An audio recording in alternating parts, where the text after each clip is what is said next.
owners of the land in which we meet by saying Kaya Wanju Mali Budja. Hello, welcome to Swan Country. We acknowledge the traditional owners on which we meet tonight, the Whadjuk Noongar people, and pay respects to their elders past, present and emerging.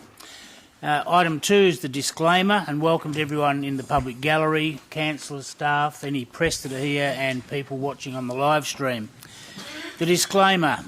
Agenda forums are specifically for agenda items which are to be considered by Council at the next ordinary meeting of Council. Agenda forums are not a decision-making forum. They provide an opportunity for councillors to be equally informed and seek additional information on matters prior to the presentation of such matters to the next ordinary meeting of Council for formal consideration and decision. Please note that this meeting is being live-streamed. The recording will also be archived and made available on the Council's website after the meeting. If you choose to participate in the meeting during public question time and deputation time, it is assumed that you give consent for the audio to be recorded. Please keep your comments respectful to both the Council and other members of the community, and visual images of people in the public gallery giving those deputations, asking questions, will not be captured. Item 3, attendance and apologies. We have everyone here. Mr. CEO. Through you, Mr. Mayor, have no apologies recorded. I just note Councillor Kiley's not in his seat, but I have seen him tonight.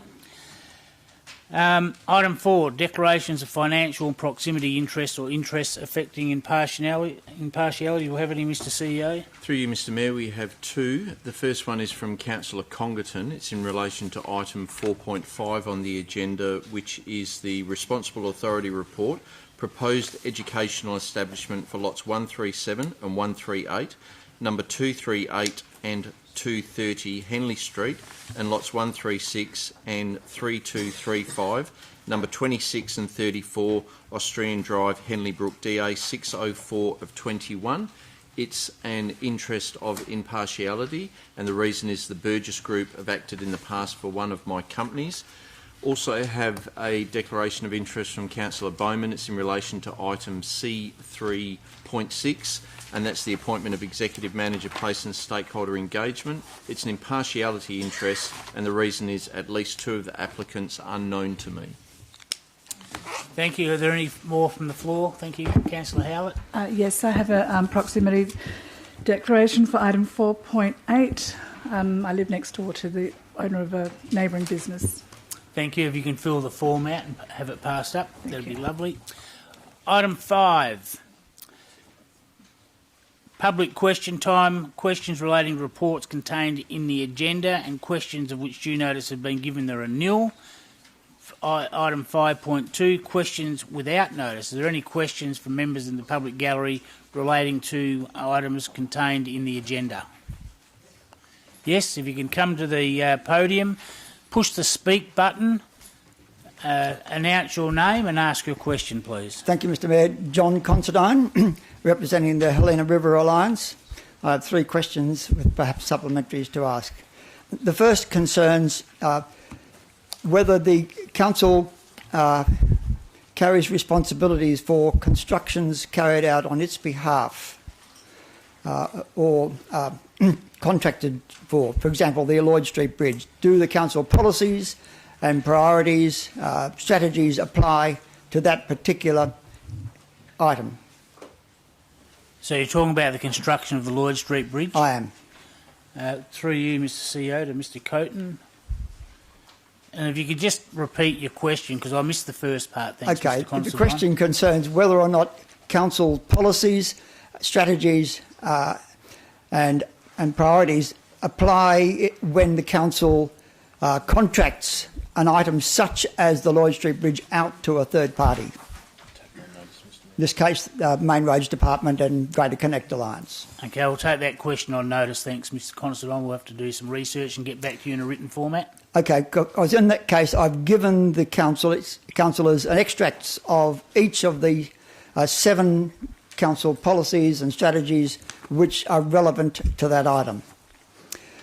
The second item I wish to ask concerns any cost overrun, and regards as to whether the council is able to seek recompense from the state or federal government should the building of that bridge exceed the present budget. Thank you. I'll take that question on notice also.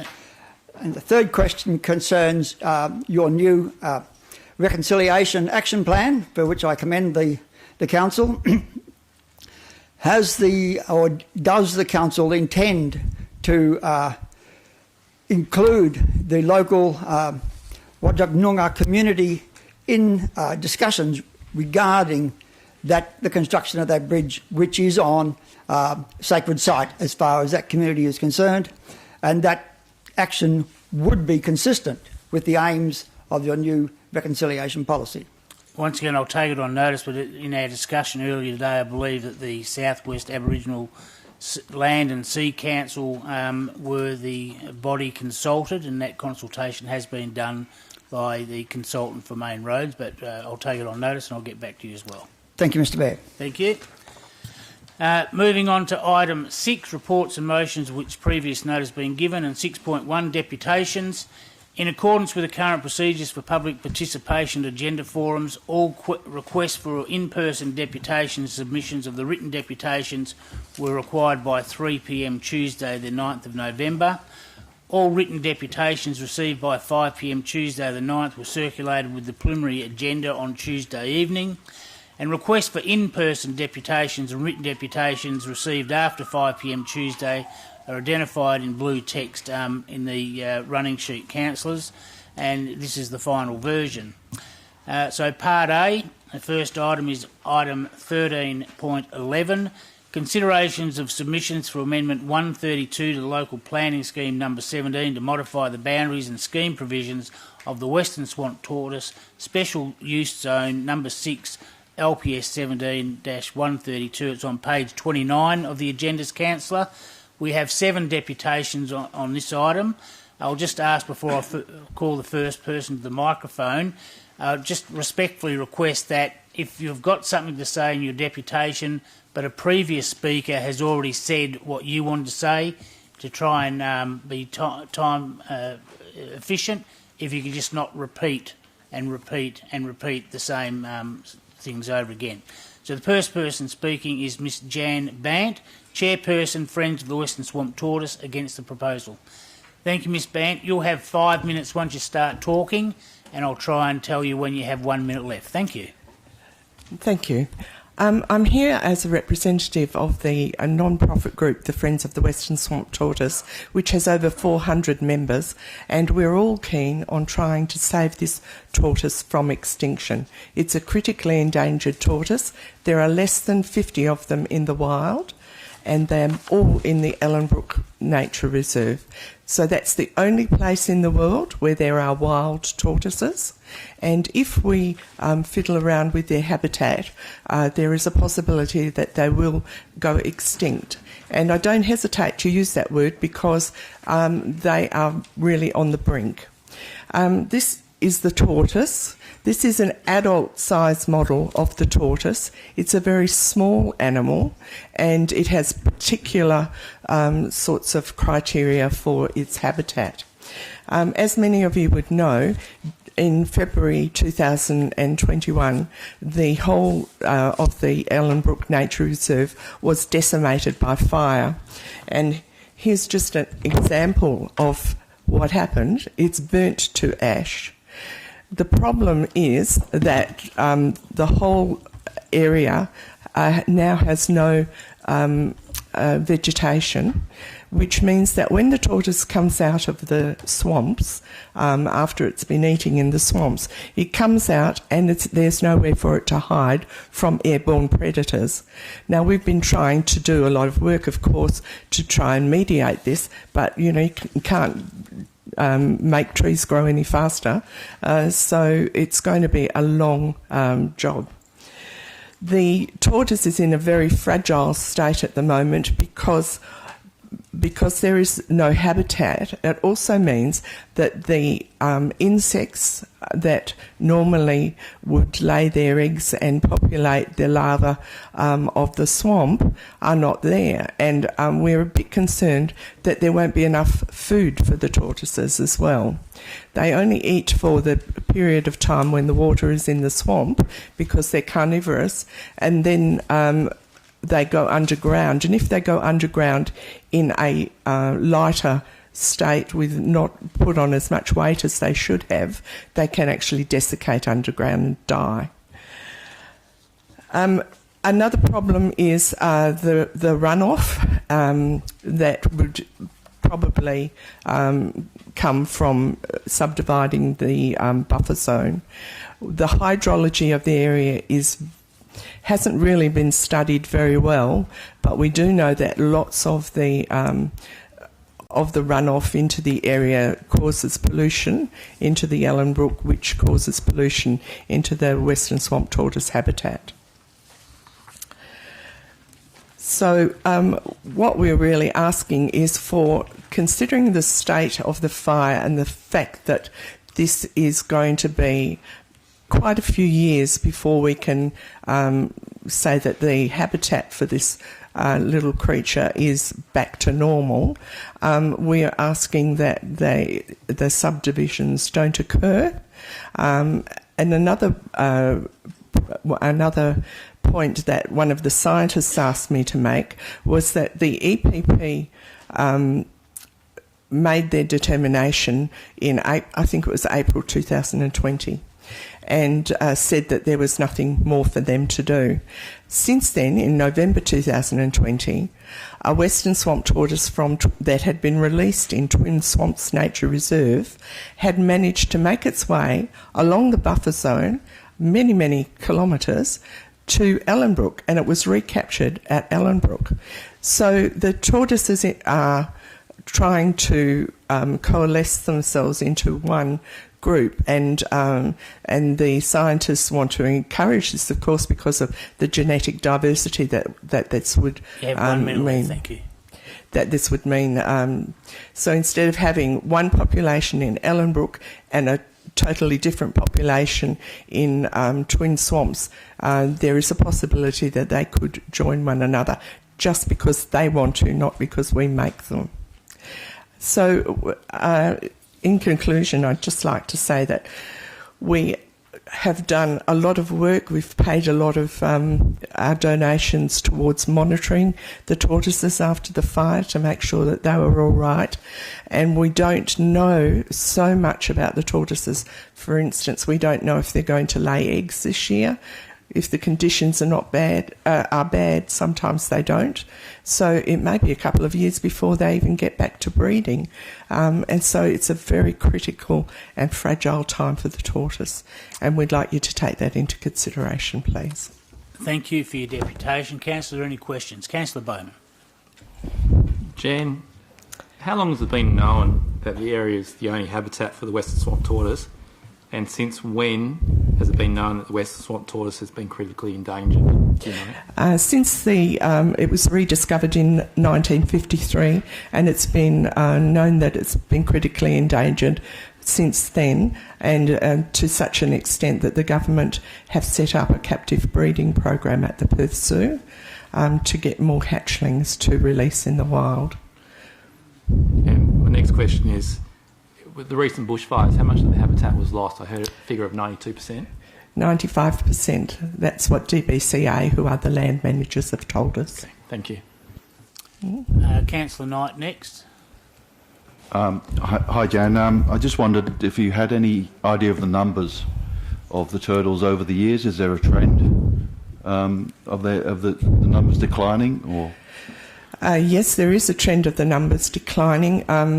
The numbers of hatchlings being released from the Perth Zoo are increasing, but they can't be considered to be adults until they're 8 to 15 years old, which is their breeding age. There are less than 50 adults in the wild at this time. And that's in the whole world. That's just, we've got them. We need to protect them. Councillor Dominic. Thanks for your time, Jan, and for the deputation. I just wanted to ask you, I'm just a bit curious, how closely do you work with the Office of the Environmental Protection Authority? We have a recovery team for the Western Swamp Tortoise, which consists of scientists, university personnel, the land managers, ourselves, and other stakeholders. And one of the stakeholders is the environmental protection people. I ask because in the report to council, it's saying that they're not giving any position on the draft guidelines of the policy. What's your thoughts on that? I'm just a bit confused by that.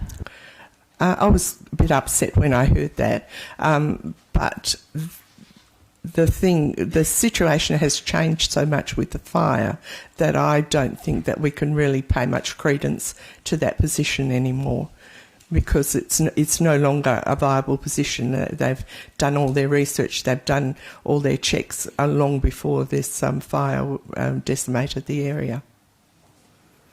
Councillor Catalano. Yes, thank you for your deputation. Just a couple of questions. So why do you think the numbers have declined over the years? We are still trying to work out why the numbers have declined and are declining, and possibly some of it is climate change. Our big one is the hydrology of the area, and when that changes, that affects the tortoises. But this is the last sustainable colony of tortoises in the world, so it's the only one that we leave alone. We let the adults breed and the youngsters grow, and we don't add any more released tortoises into that area. Do you know when you say the hydrology's changed, what kind of things do you think have happened? I mean, I don't need you to give me a scientific explanation. No. I was wondering what you thought as being, involved in that whole in the protection of the tortoises for these years.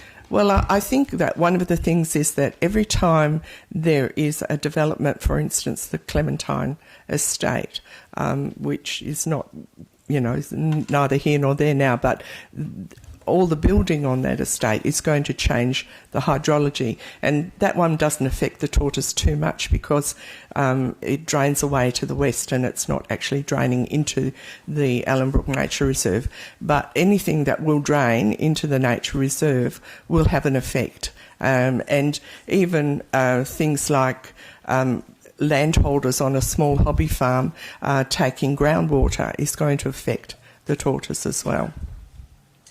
Okay, and sorry to hold you up, but with the tortoises, so they don't like changes in water, or they actually, what is it specifically? Is there too much water or not enough water, or...? There's not enough water anymore. Not enough water. The swamps are drying up too quickly for them. Right. Yeah. Okay, and the other question I wanted to ask was, were these particular tortoises ever found anywhere else in the Perth Metro area?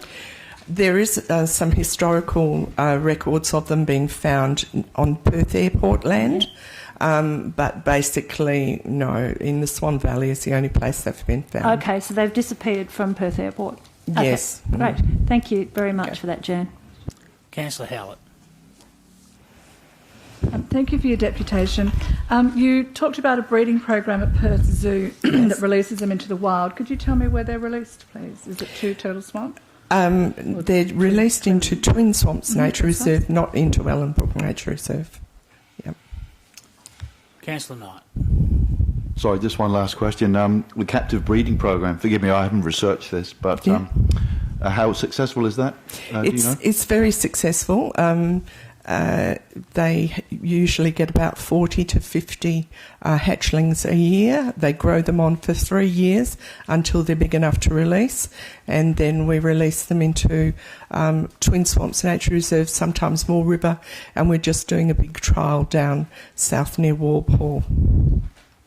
Councillor Catalano.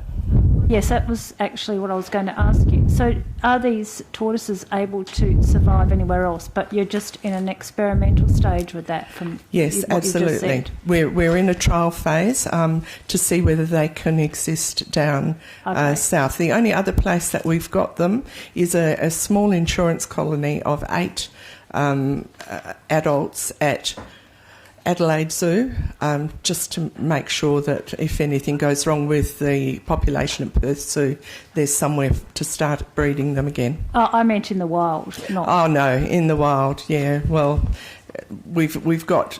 We'll let you know how the ones that go, because we've got radio translators on them. Yeah. Okay, so you're still investigating that. Absolutely. Great. Yes. Thank you. Thanks. Great.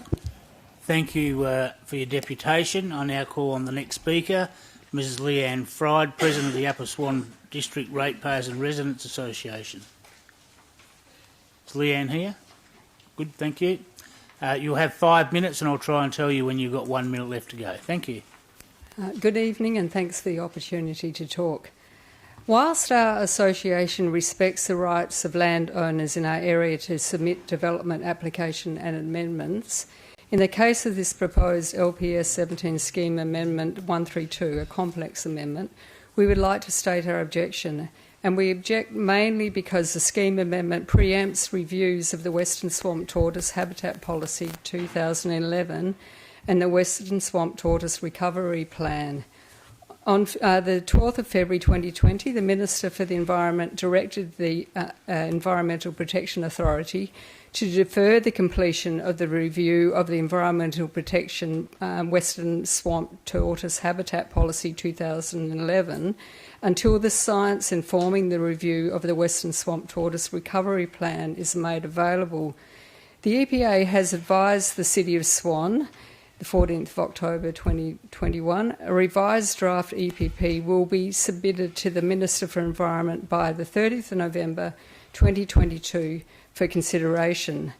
Therefore, until the EPA's review of the EPP 2011, the Western Swamp Recovery Plan and guidelines are available, we are of the opinion it is premature to consider any development adjacent to the habitat of a critically endangered fauna population. Should approval be given to the Amendment 132 prior to the EPA Western Swamp Tortoise Habitat Policy being reviewed, any issues contrary to Amendment 132 could be too late for the Western Swamp Tortoise. In City of Swan documentation for this amendment, they mention there is still the need for further detailed investigation of hydrological conditions, land use conflict and bushfire risk management. Surely these investigations should be completed prior to making decisions about a complex amendment. We must be mindful of the fragility of the Western Swamp Tortoise habitat, especially in view of the destruction of the home during the Wooroloo bushfire, and also take note of a recommendation from the System 6 report that states ways and means of providing protective buffers around Western Swamp Tortoise reserves should be sought through planning procedures. In fact, the proposal may do the exact opposite of this.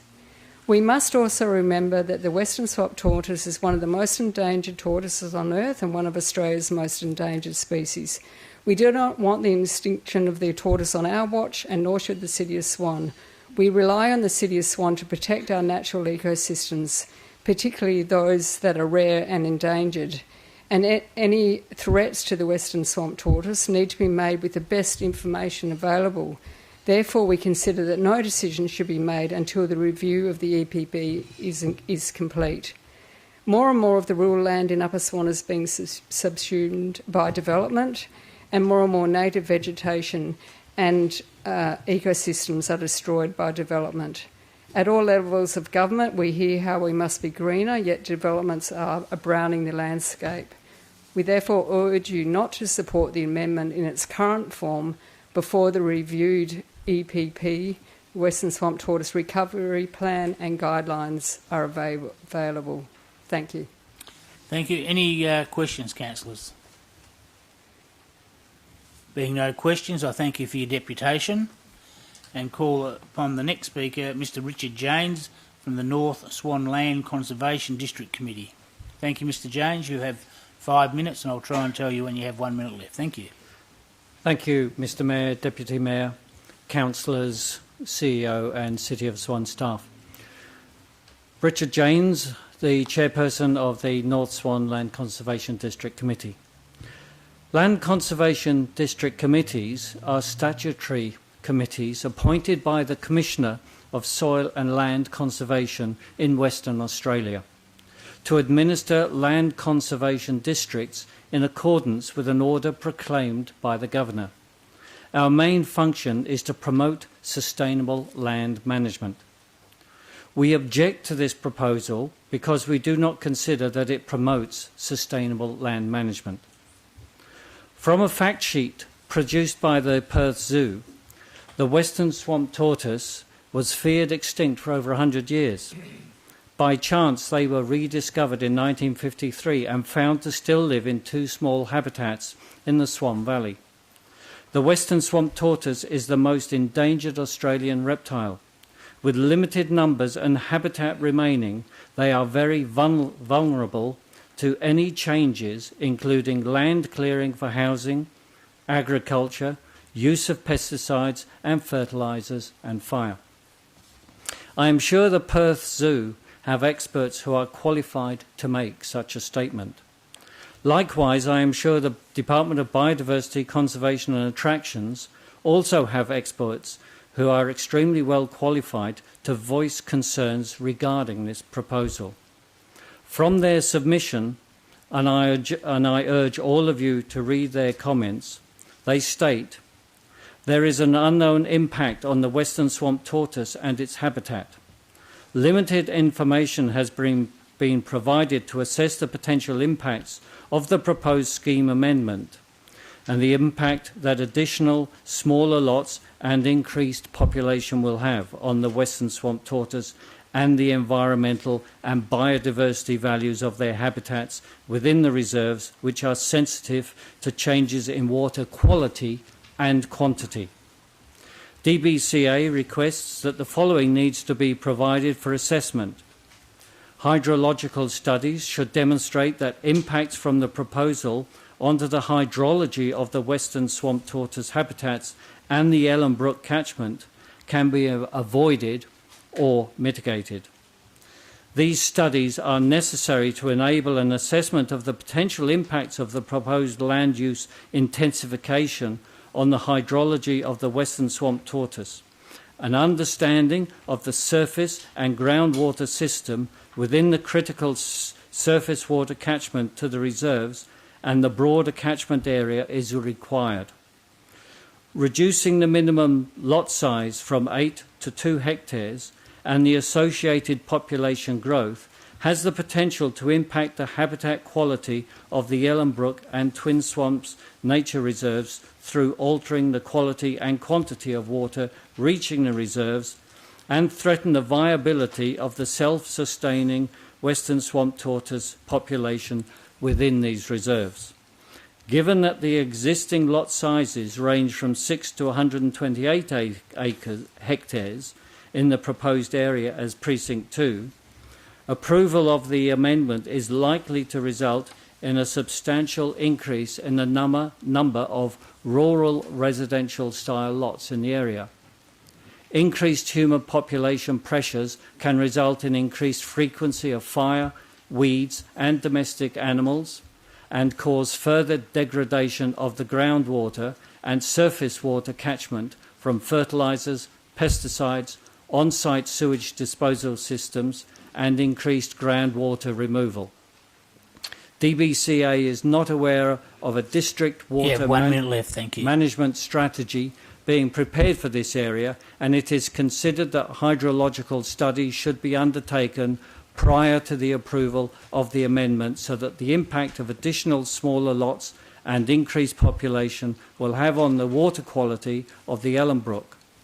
Maintaining environmental values of the Ellenbrook and the Swan Canning river systems into which the Ellenbrook feeds. So the simple choice is, do we put the needs of the endangered Western Swamp Tortoise and the health of the Ellenbrook and Swan River above all else? Councillors, the choice is yours. Thank you, Mr Jones. Any questions? Councillor Bowman. Richard, what would you say would be the top 3 biggest issues, risks or threats to the Western Swamp Tortoise? At the moment, climate change is something that is happening. Previous people, Jan mentioned that the swamps are drying out. We have had a number of drier winters in the recent history. If we get drier winters, then there isn't the amount of water that goes into the swamps, and therefore they dry out sooner. So climate change is one issue, but following on from that, it's also the quantity of water that can go into the catchment, and that's why the problem is that increased population can have a detrimental impact on the volume of water entering the system. And then there's the quality of the water through the potential increased use of fertilisers and on-site sewage disposal systems. Councillor Knight. Thank you, Richard. You're I think you've got a lot of experience in underground water and planting trees up in the Chittering Valley. Is that That's so? Correct, but I'm not a hydrological expert. No. Do you regard the buffer zone as sufficient for the survival of the tortoises? The current situation is the preferred situation. Any increase in the number of people living in that area would have the potential to have a detrimental impact on the quality and quantity of water which is needed to flow into the Twin Swamps and the Ellenbrook Swamps. No other questions, councillors, and I thank you, Mr Jones, for your deputation. Thank you for your time. The next speaker is Ms Anne Jones, President of the Bullsbrook Residents and Ratepayers Association. And once again, you'll have 5 minutes, and I'll try and tell you when you have 1 minute left. Thank you, Ms Jones. Thank you. Good evening, Mayor, CEO, councillors and staff. I'm representing the Bullsbrook Residents and Ratepayers Association and advise that we do not support the amendment to the Special Use Zone 6. We are very concerned with regards to the proposal put forward by the group of landowners known as Rural Developers Pty Limited. Whilst we appreciate the right of landowners to be able to make decisions for their land within the City of Swan planning policy, we would hope that the sensitive nature of this area would dictate adequate consideration and scrutiny. In fact, residents trust that the City of Swan will protect sensitive environmental areas. The 2 remaining remnant habitats of the Western Swamp Tortoise were declared reserves in 1962, protecting the rarest reptile in Australia. The areas were then fenced in the 1990s to control predation. We believe that the amendments to Special Zone 6 could seriously impact the Western Swamp Tortoise habitat and the water quality and nutrient loading of the Ellenbrook. I understand the City of Swan is growing impatient to update the structure plan for this area. However, the will of a development group should not influence an important decision to be rushed through without first knowing what the latest recommendations based on science, such as water quality monitoring and ecological evaluations, are. The Environmental Protection Authority, EPA, are an independent statutory authority and the key provider of advice to government, with key objectives to protect the environment, prevent, control and abate pollution. We understand that the EPA, as Leanne mentioned, is currently in the process of updating their policy with regards to the preservation of the Western Swamp Tortoise. They are specialists, and perhaps this is the reason for their lack of comment at this time. Consideration for the cumulative effects from development in all future decision-making must be included in future planning. The retention of wildlife corridors is essential in maintaining a healthy habitat for all fauna, birds and reptiles. Any future removal of vegetation will have dramatic impact, especially following the devastation to the reserves from the Wooroloo fire. A lot of work is going in to save the species. It would be a terrible outcome if bad decisions here were made, resulting in irreversible environmental pressures on the Ellenbrook and the Western Swamp Tortoise. Thank you. Thank you. Any questions, councillors? Being no questions, I thank you for your deputation and call upon the next speaker, Ms Jessica Shaw, MLA for Swan Hills. Thank you. You'll have 5 minutes if you need that time, and I'll tell you when you have 1 minute left. Thank you, Mayor. Can I congratulate you on your election to Mayor? I'm certainly very much looking forward to working with you. Can I congratulate new councillors on your positions and returning councillors? I'm looking forward to working with all of you with a collaborative and constructive City of Swan. Can I acknowledge the traditional owners of the land on which we meet this evening, the Whadjuk people of the Noongar Nation? I don't ordinarily make deputations. I've only ever made one other, and that was to do with the tip proposal at Bullsbrook because it was so significant. I chose to make a deputation on this particular matter because it is not just about the City of Swan. It is of state significance, it is of national significance, I would argue it is of global significance. The Western Swamp Tortoise is Australia's most critically endangered species. It hasn't been around. We thought it was extinct for over 100 years. It popped its head up again in 1953, and now we have done all we can to support it, and I would urge you to continue to do that. It's a Goldilocks tortoise. It needs a very specific set of circumstances in order to exist and thrive, and those conditions only exist on one place on the planet, and that is the Twin Swamps Reserve and the Ellenbrook Reserve, and we are asking you to protect it. And it is not just about those two reserves, it is about the entire special protection zone that's created around it. There are reserves, but then there's a whole corridor between those two reserves. There's a habitat within which we now know these critters move, and it is vital that we do all that we can to protect them. The land itself, the special use zone, was specifically instituted to protect this endangered species, not just the reserves. If we do anything that jeopardises or changes or increases density within that special use zone, or any changes to the reserves themselves, that would jeopardise the reserves and the viability of the tortoises that live within them and around them. The whole area, the plots of land subject to this application, is the last place, as I say, on the planet where Australia's most critically endangered reptile naturally occurs. The rest of their habitat, as we know, has been cleared for agriculture and housing. I just urge you to be so mindful of the importance of the whole area.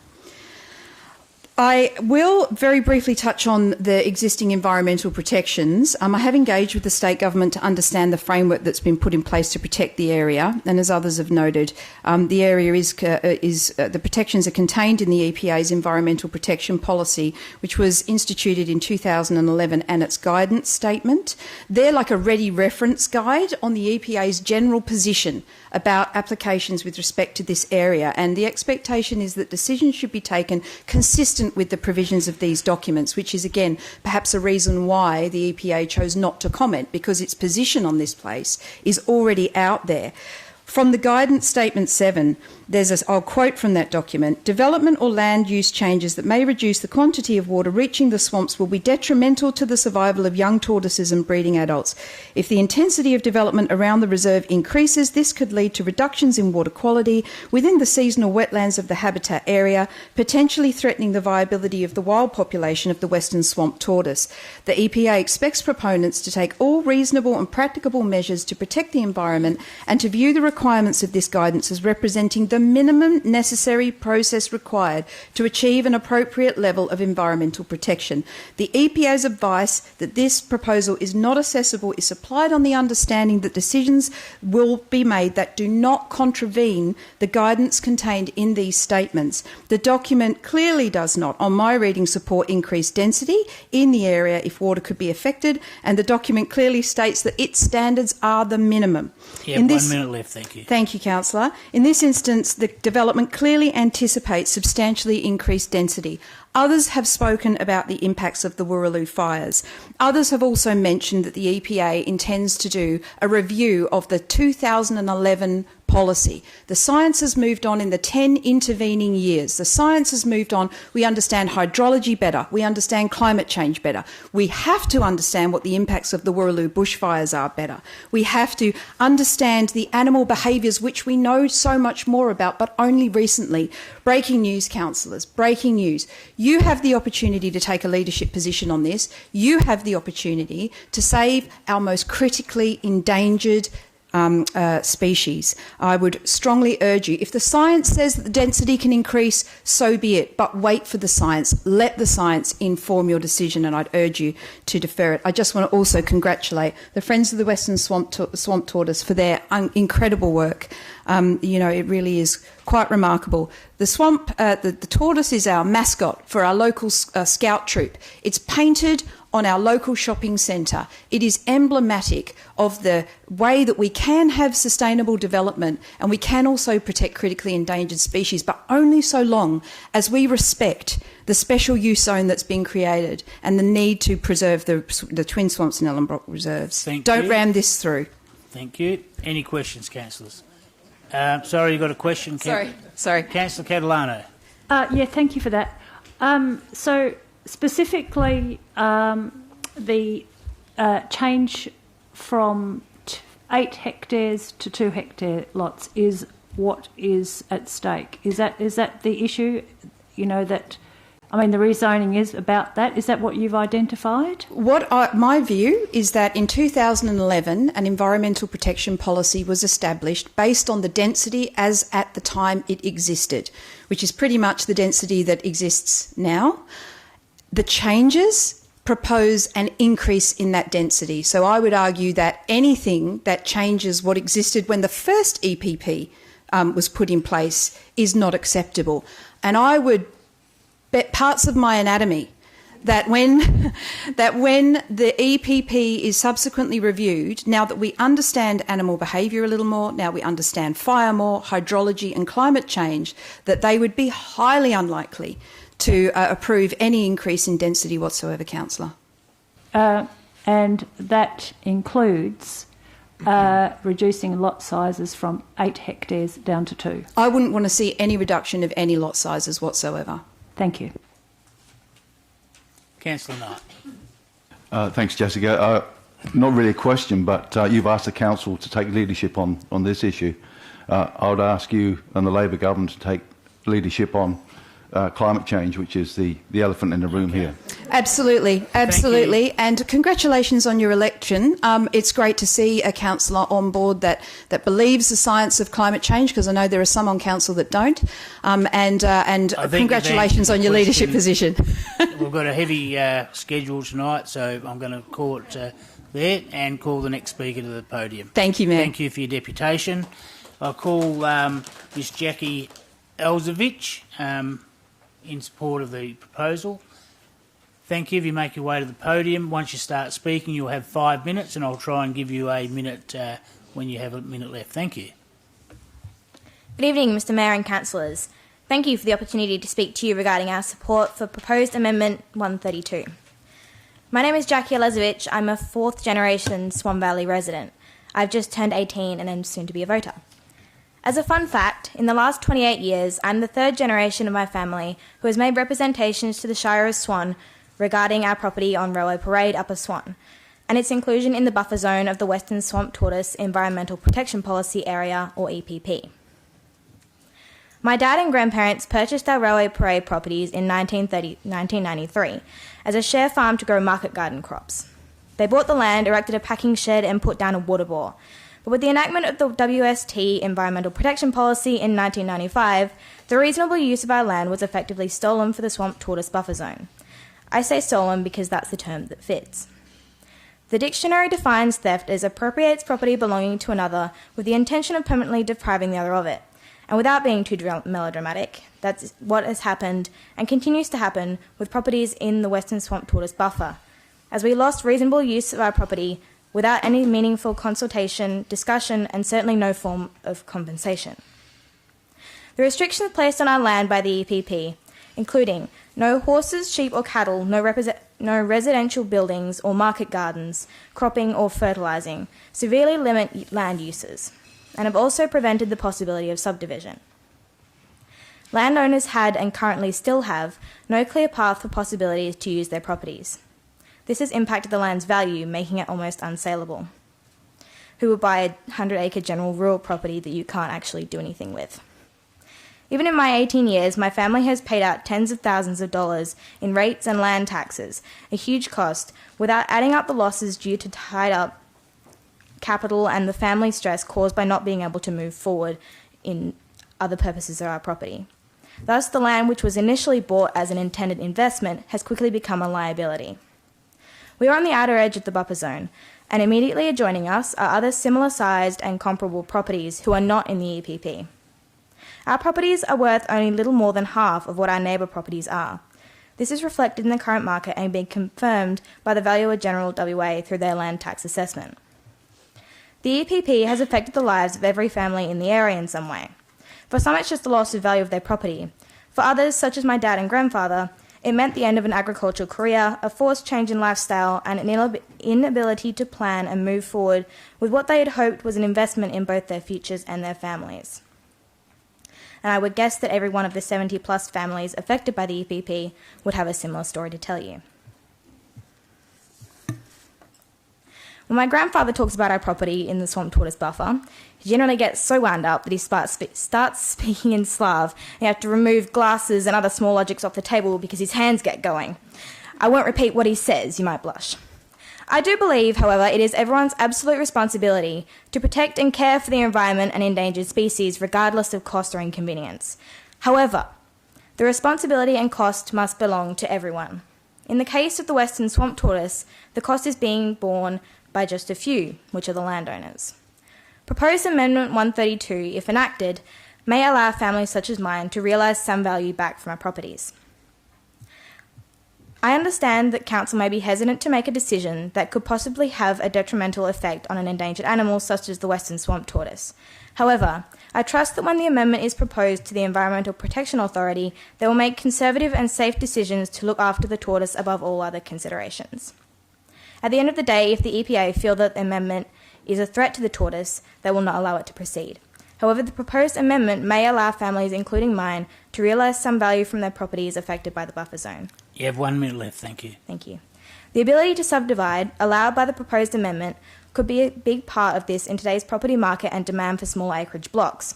We have had 2 family friends who recently sold houses on small acreage blocks in the Vines, and both of these houses sold within 48 hours. There is definitely demand for lifestyle living adjacent to Ellenbrook, with the new highway facilities and shopping being so close at hand. We hope for the support of the City of Swan in passing Scheme Amendment 132. My parents and grandparents, who've obviously been involved in this matter way longer than I have, are available to field any of your questions about our particular situation and are happy to discuss it further as you need. My parents are both in attendance here and all of their contact details are available. Thank you for hearing my deputation. Thank you for your deputation. Councillors, are there any questions? Being no questions, I thank you for your attendance. And the last deputation on this item is Mr Stephen Dobson. Mr Dobson, once again, you'll have 5 minutes and I'll try and tell you when you have 1 minute left. Thank you. Thank you, Mr Mayor. Good evening, councillors.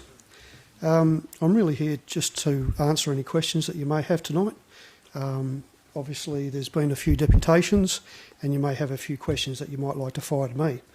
I've made myself available over the past 3 months since this was last at council.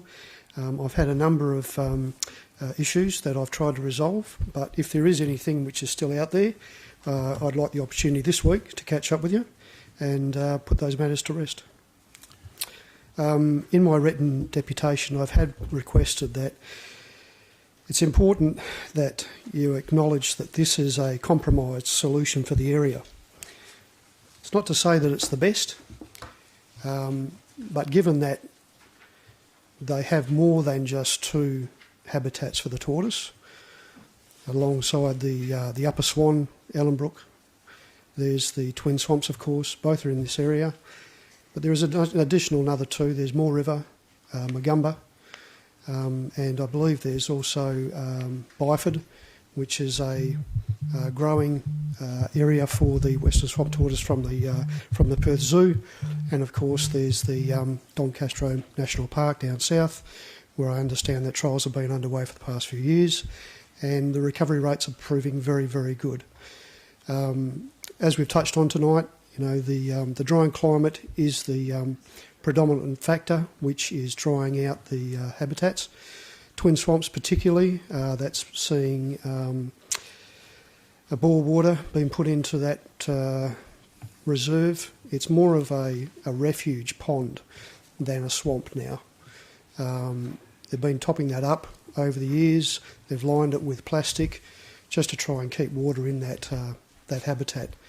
But it does have very sandy soils, and the whole area has been drying out since the 50s. So the water table's been going down steadily because of just the general use. There's not a lot of commercial water licences for the area. So with this aquifer resting against the Perth water aquifer, I expect that seepage is going into the drinking aquifer, and it's the Perth residents which are actually using the water.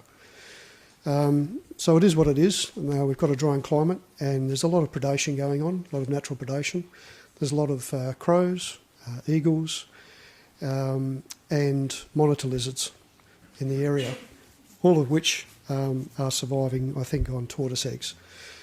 There's also been history of the habitats themselves, housing, I get this right, kiditches, and these are essentially bandicoots, and there was a population explosion within the Ellenbrook Nature Reserve just a couple of years ago, and they took something like 100 of these animals out because they've been surviving on, obviously, tortoise eggs. So, the DBCA, I think, are doing a good job, but it is what it is. The Ellenbrook Nature Reserve has never been large enough for them. They've always wanted to try and expand that. And the Twin Swamps Reserve is a marginal habitat at best, and their senior scientists have acknowledged that. So that's why they're off down south to try and translocate those tortoises coming out of the Perth Zoo to somewhere better, which is more supporting of them in the longer term.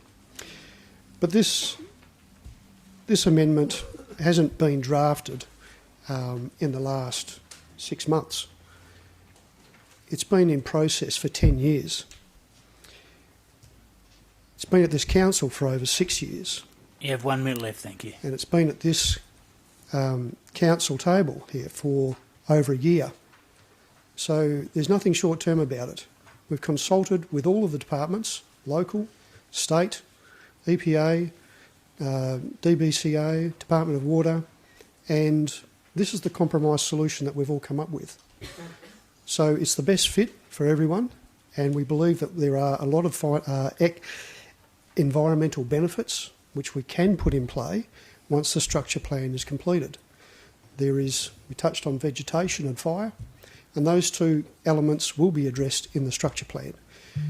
We intend not to destroy vegetation as it's been suggested. In fact, vegetation is protected throughout the EPP. You can't clear land in an EPP unless it's for fire breaks. So most of the land is already cleared, so the fire breaks that will be going in won't need to clear vegetation. And we can provide further vegetation in the form of trees and shrubs along critical waterways and drainage lines, which can effectively connect Twin Swamps to Ellenbrook Reserve. Thank you, so Mr. that we Dobson. can get that passage of tortoises through the area. Thank you.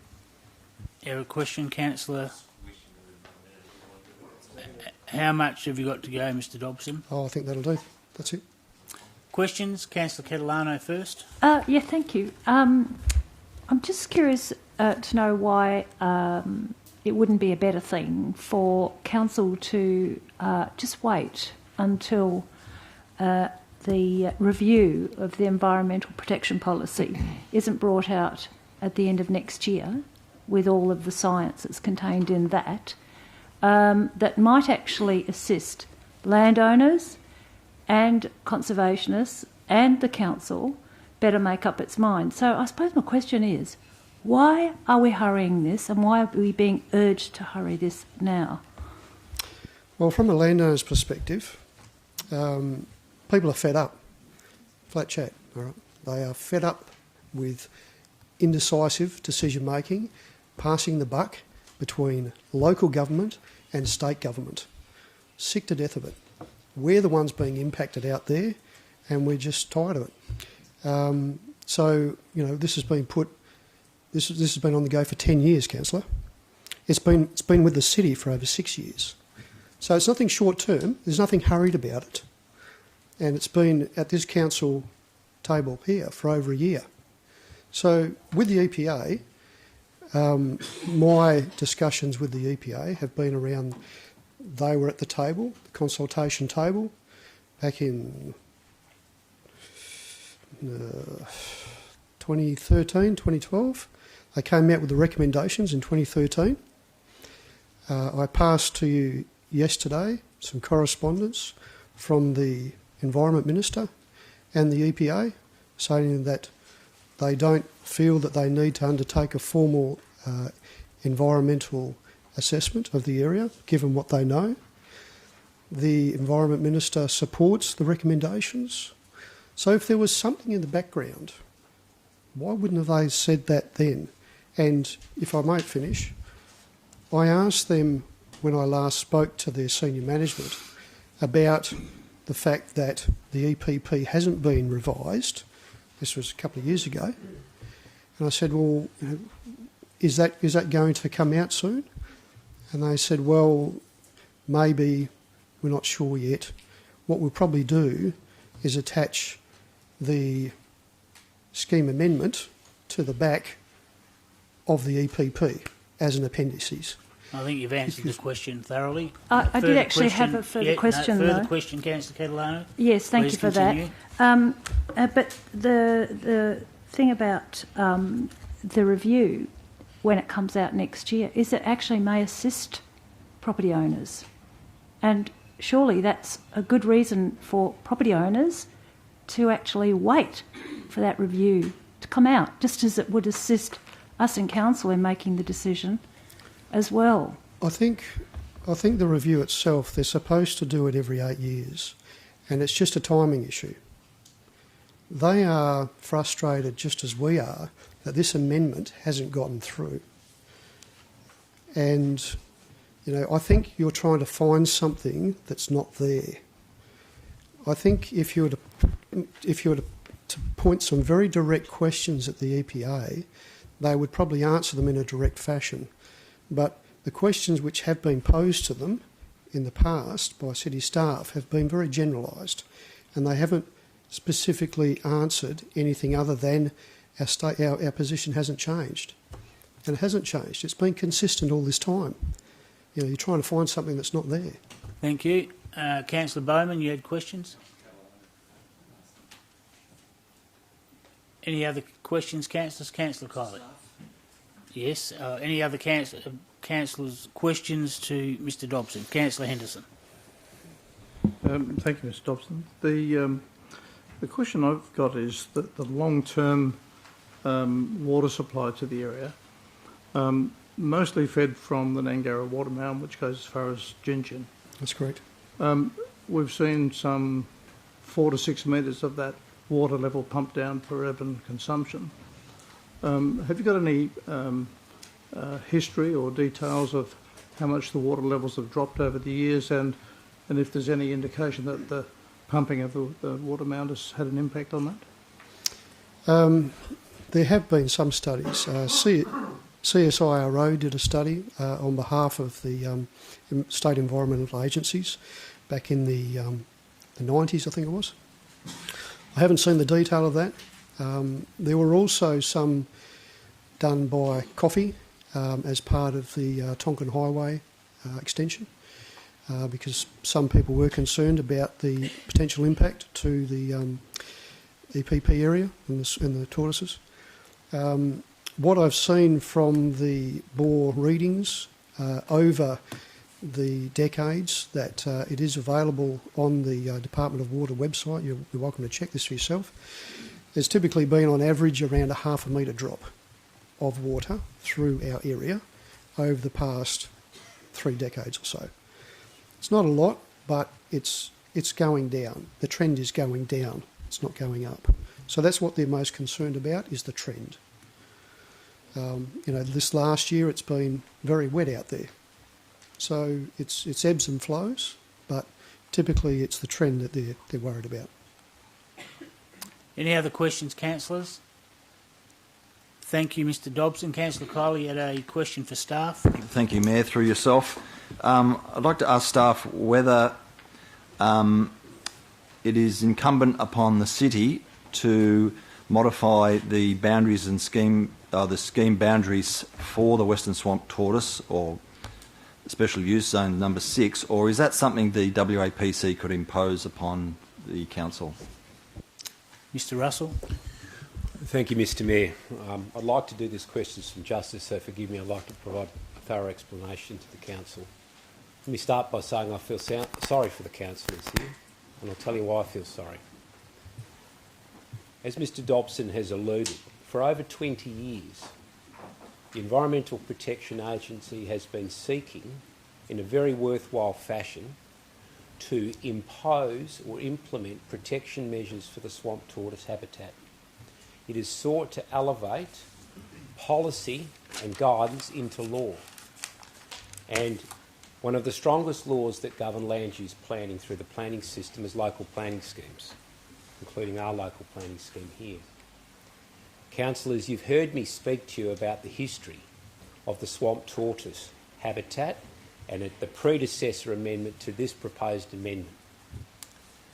And that stemmed from, as I was saying, the very desire, and a well-intentioned desire, to elevate environmental protection into legal mechanisms through our local planning scheme. It did that through previous amendments some 20 years ago to Scheme 9.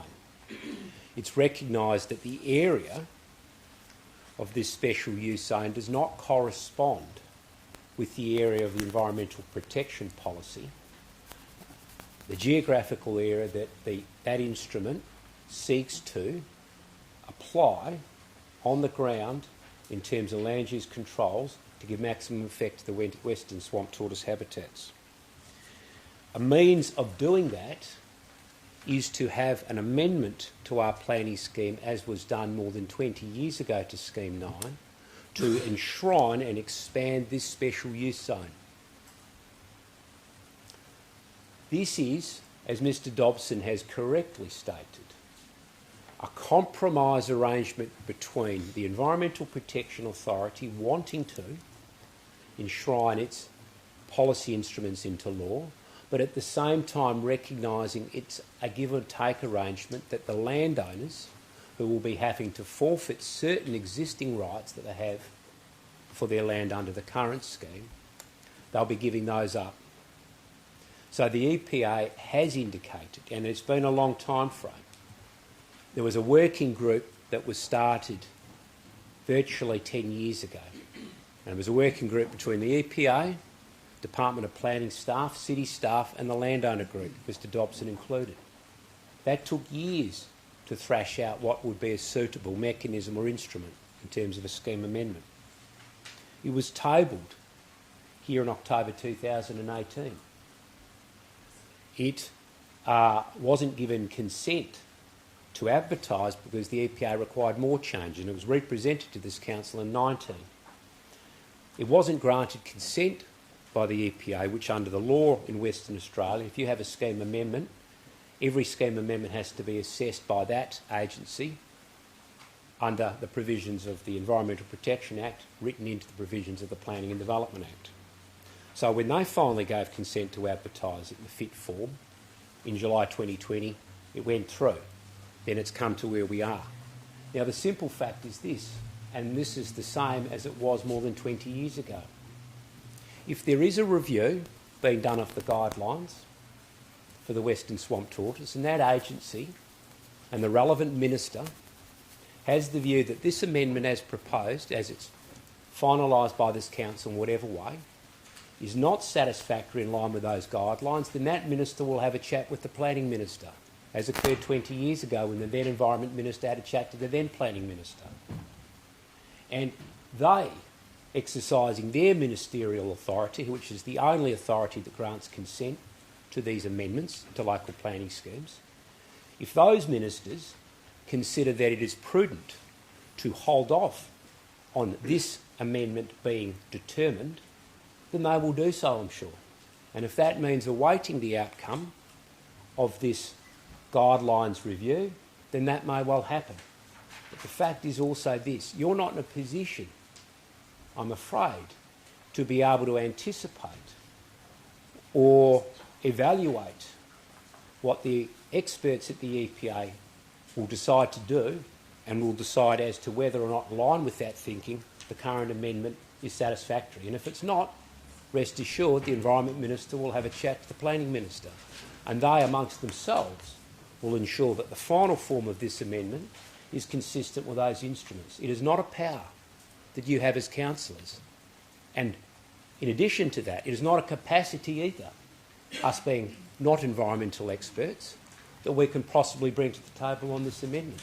So ultimately, the other fact remains as well, Mr Mayor, there is an obligation in law, the Planning Act, that under certain time frames we consider submissions and then we resolve either to modify the amendment and advertise it again for comment, or we make a decision either to not support the amendment or to support the amendment with some modifications. But all of those can only be effected by way of a recommendation that will go to the Honourable Minister for Planning, and she, or whoever's in the role, will make that decision. And that is the end decision. We are, as we've all said many times, merely an advisory body taking a position on the public submissions that you have received on this amendment, inclusive of the verbal and written submissions on this today. Thank you, Mr Russell. Councillor Cole, you've got a follow-up question first. Yes, thank you, Mr Russell, for that explanation. I'm still unsure, however, if we are to further enshrine into law and expand the special use zone for the Western Swamp Tortoise, does the scheme have to be initiated, the changes to the scheme maps have to be initiated by this council? Mr Russell. Mr Mayor, if it transpires when the Minister for Planning comes to consider this and decides, you know what, this is completely out of line with their guidelines, she can junk the amendment. If she decides that it needs to be modified to change the boundaries, she can give the council a written direction and we make it so. It will come in the form of a direction from the Minister for Planning. Councillor Catalano, you are next. Yes, thank you. Mr Russell, council can't anticipate, they haven't the power, the capacity, they're an advisory body. The question I have is, why aren't we waiting until the Environmental Protection Policy review is released next year, so that council can make a well-reasoned and also make a decision in accordance with what the Environmental Protection Policy wants done in that area? Therefore, we won't be anticipating, we'll know, and we can make a decision accordingly. Mr Russell, thank you. Thank you, Mr Mayor. Very simply, the law does not allow you to wait. It does not allow you to wait. If you're of the mind, you can make a decision thus. If you're of the mind that it is imprudent, improper to make an affirmative decision on this amendment at this time, you may express it in the nature of a resolution which corresponds with the submissions that's been made to say the City of Swan cannot support the amendment at this time, pending any subsequent review of the EPA, EPP and guidance notes. So you may still make, you've got to make a decision. You can't throw your hands off the wheel and say, I'm not making a decision. But you can make a decision along the lines of a resolution to that effect. It's still a report and resolution on the submissions, Mr Mayor. Further question? Thank you. Yes, thank you. So if this decision next week to make the amendment to the amendment of amendment number 132 isn't endorsed by the council, then in fact the amendment 132 does not change what is currently in the local planning scheme 17. Is that correct? Through Mr Mayor, not quite. The Minister will decide. The Minister can say, thank you, City of Swan, but I think for various reasons that it's proper to proceed with this amendment as it's constituted or in some other form, then she will make that decision. The City cannot stop the amendment. It has no such legal power. Once it's initiated, the power resides with the Minister for Planning, as it always has. No, sorry, I just didn't understand that. So there's been this amendment that was put out for advertising, and this amendment, there's nothing that's been subsequent to what's in the local planning scheme as it exists now, other than this amendment, and now we're going to be talking about the amendment to the amendment, or we are talking about the amendment to the amendment. But in fact, if we reject, because there's two lots of text in here, so the text that we're looking at is going to, how's that going to impact on the amendment 132? Did you understand the question? Don't understand the question? Well, if I understood it... Yeah, thank you. If we make a decision, doesn't matter what decision we make next week, it's up to the Minister. I understand. So we're only referring a recommendation to the Minister. Minister. I wasn't talking about going as far as the Minister. I was talking about the decision we make in this chamber regarding this amendment 132, right? There's been all this previous, decisions of council made on this amendment, but currently it hasn't gone to the Minister for endorsement or for putting into the scheme. Is that that's where we're at? Is that where I wanted to clarify that? Okay, thank you for that. Any other questions, Councillor? Then I thank the deputations. I know that took a long time, but it is a very important issue. I thank Mr Russell for his expanded answers, because it is an important issue, and I encourage any councillor who is unsure to contact the planning staff during the next week. Thank you to all those people who made the deputations, and councillors, I note there are 3 further written deputations, one from Mr Dobson, one from the Blackadder Woodbridge Catchment Group, and one from Mr Graham and Miss Chris White. So moving on to the next item on the agenda is item 13.12, proposed variations to deem comply requirements.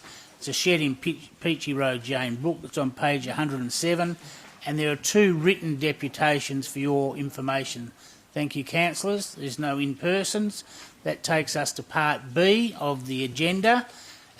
And item 4.2, the Responsible Authority Report to amend aspects of the original approval on a neighbourhood centre at Morrison Road in Midvale. It's on page 190, and there is 1 written deputation on that item as well. I draw that to your attention, which takes us to item 4.4, the Responsible Authority Report, proposed educational establishment of primary school, Lot 27, Bennett Springs Drive in Bennett Springs. It's on page 224 of your agenda, and there's an in-person deputation from Mr Michael Boland, who's the principal of the Beachborough Christian School. Welcome, Mr Boland. You'll have 5 minutes, and I'll try and tell you when you have 1 minute left. Thank you. Thank you, Mr Mayor. I appreciate the opportunity to speak tonight. Beachborough Christian School is part of Swan Christian Education Association, an association which actually formed from an initial meeting that was held in this very building almost 40 years ago today. Over the last 40 years, our association has grown into a network of 7 Christian schools, 3 that serve the communities within the City of Swan: Swan Christian College, Allenbrook Christian College and Beachborough Christian School. For over 30 years, Beachborough Christian School has served the local and wider community, growing from 14 students with 1 staff member to just over 300 students and 40 staff. This has all been done in succession of temporary buildings and locations to where we currently are and have been for just over 20 years, on a very small parcel of leased land owned by the members of the Crocavia Club in Bennett Springs. Our school is now a rich and vibrant multicultural community with over 40 different languages and dialects spoken amongst the students and families that we serve. However, due to the growth within the local and surrounding communities, our school has grown to capacity of the current buildings and the land that has been leased. We are now at the point where we cannot continue to meet the demands of the rapid growth we are seeing in this area. The Department of Education has designated the site in question as a government primary school, but decided there was already sufficient supply of government schooling in the area and sold the lot to Skia in 2020. This application is to relocate the current purpose-built transportable classrooms, which were partly funded by the Commonwealth BER initiative in 2011, as well as a newly built permanent early learning centre. In time, we plan to replace the transportable classrooms with permanent structures. A significant amount of planning and consultation has gone into this proposal. The application has received community feedback and a peer review through the city's planning office. This process has helped us reassess some of our planning rationale and improve the quality of the plan. We believe the city staff statement on page 13 of their report is a fair conclusion of the process and a strong rationale for the city to recommend DA to the Outer Metro JDAP. The application, and I'll quote from page 13, the application has been assessed against all relevant legislation and has undergone a peer review. The applicant has amended their proposal in response to peer review comments and has demonstrated compliance with local planning scheme number 17 requirements and general compliance with all other requirements of state and local policies. At the close of the assessment, it is considered that the sum changes made to the original proposal, along with the additional justification for retention of other design considerations, is a superior design outcome and will contribute in a positive way to the Bennett Springs community. End quote. We have a minor reservation about one of the conditions. While we appreciate the intent of the public art requirements, and we will be doing this, we hope that this would be calculated on the cost of the actual build of the new build rather than the whole project, because a rather large proportion of it, 50% of the cost, relates to the relocation of our transportables, which of course will be replaced over time. And the other part of it that we would like considered is the fact that normally the art project needs to be completed prior to moving into the classrooms, but we see this as a great learning opportunity for our students, and we'd like to look at it as an artist in residence working alongside our students for this art project. So we'd like this to be considered, and obviously if that requires a bond for the period of time until to the city until that art project is completed, we'd be willing to look at that as well to support that. You have 1 minute left if you need it. I'm done. Thank you very much. Any questions? Thank you, councillors. Councillor Kiley. Thank you for coming along and presenting this to us. I'm just interested in the perimeter fence. I can't actually read the height. I think it's 1,100. Is that correct? Yes. So on the boundaries that are facing residents, we've dropped it to 1,100, and on the boundaries that are alongside the park, it's 1,800. I think it is 1,800. And can I ask why that? I would have thought that would need to be the other way around, but 1,100 high wouldn't stop anybody getting over it. We didn't want to take away from the aesthetics of the school. We didn't want it to feel like a prison. If you drive past a lot of schools, you get that feeling of the students are locked in or we're locking somebody out. And we've been in the area for a number of years, and we have been very blessed with the fact that our school has not been vandalised, and we see this as an opportunity that we can be seen as being inviting of our community. If you don't mind, I'll just ask a few further questions. The car parking, would that be made available, open for the public use on the weekend? Well, that is certainly open because the boundary fence is on the other side of that, so that car park is open. No restriction there for community use.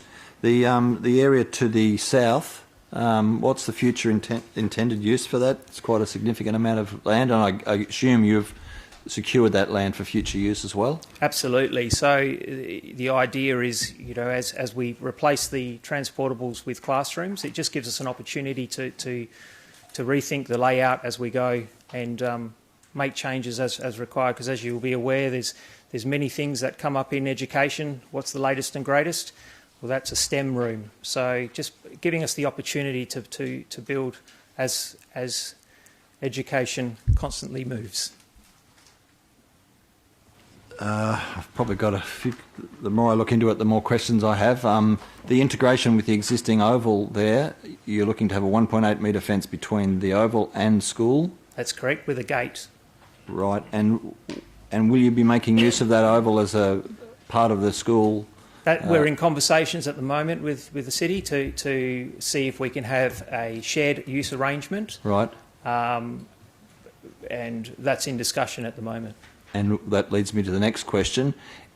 Will there be any shared use facilities the community could come in and use on the weekend, whether it be a wall children could hit a ball up against, whether it's a basketball court or anything at all?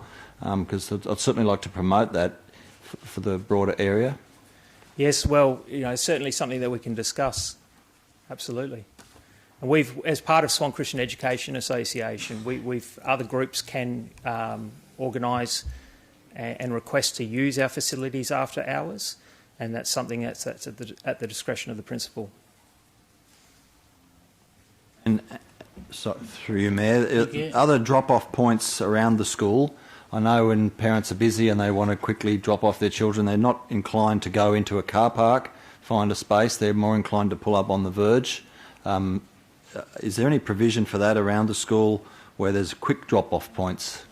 Well, we've got the Kiss and Drive section that's actually through the car park, so we've made significant changes to that to allow for a large number of cars to come through for that Kiss and Drive section. We've purposely put that area because most of the families that will be driving to the school are dropping off the kindy and the pre-primary students, which are in that front area anyway. So most of our families do actually park for a brief time while they're walking their children to classroom. Just one further question. There's an existing water course, although there's not a lot of water through it, there is an existing water course that runs through the centre of the school there. What provision has been made for that in respect of are you funneling and piping it? I'm not too sure what the engineering requirements are in dealing with the water there. Our hydrologists are working on that one. Are you referring to the drain that runs through the centre? So that's a disused drain. It's a decommissioned drain. It's a man-made drain, and at this stage we've got it in our plan to fill it in. Councillor Catalano, you are next. Yes, thank you.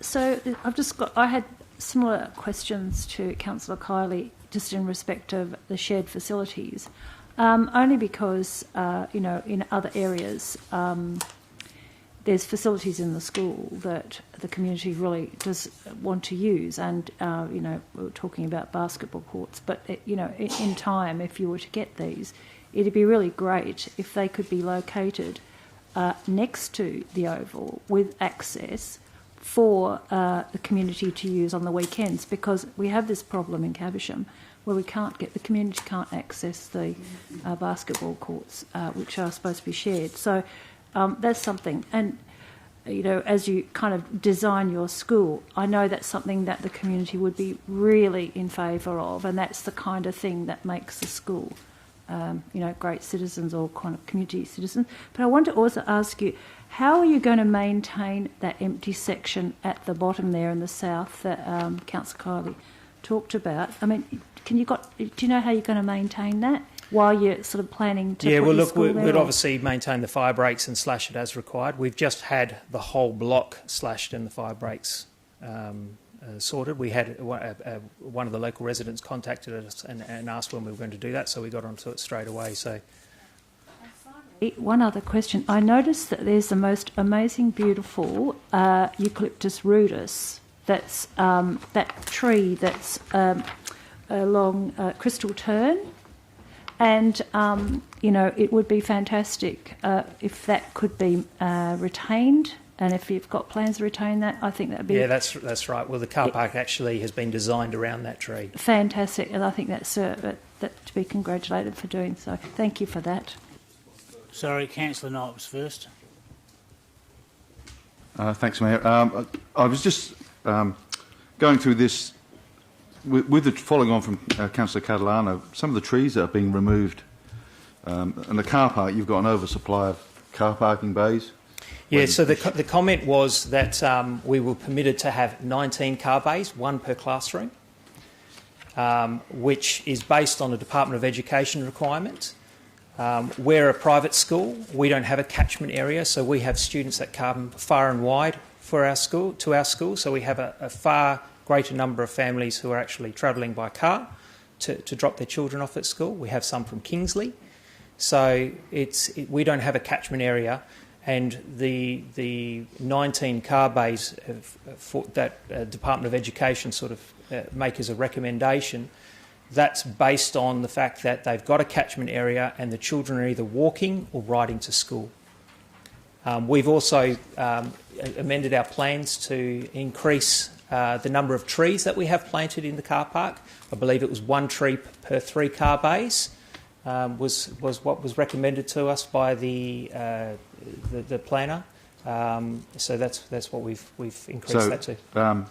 It says here the car park is designed as a barren heat island instead of creating a welcoming frontage, including substantial tree canopy to create shaded parking is recommended. Is that something that you'd Yeah, so that's been put into the landscape design. Okay, thank you.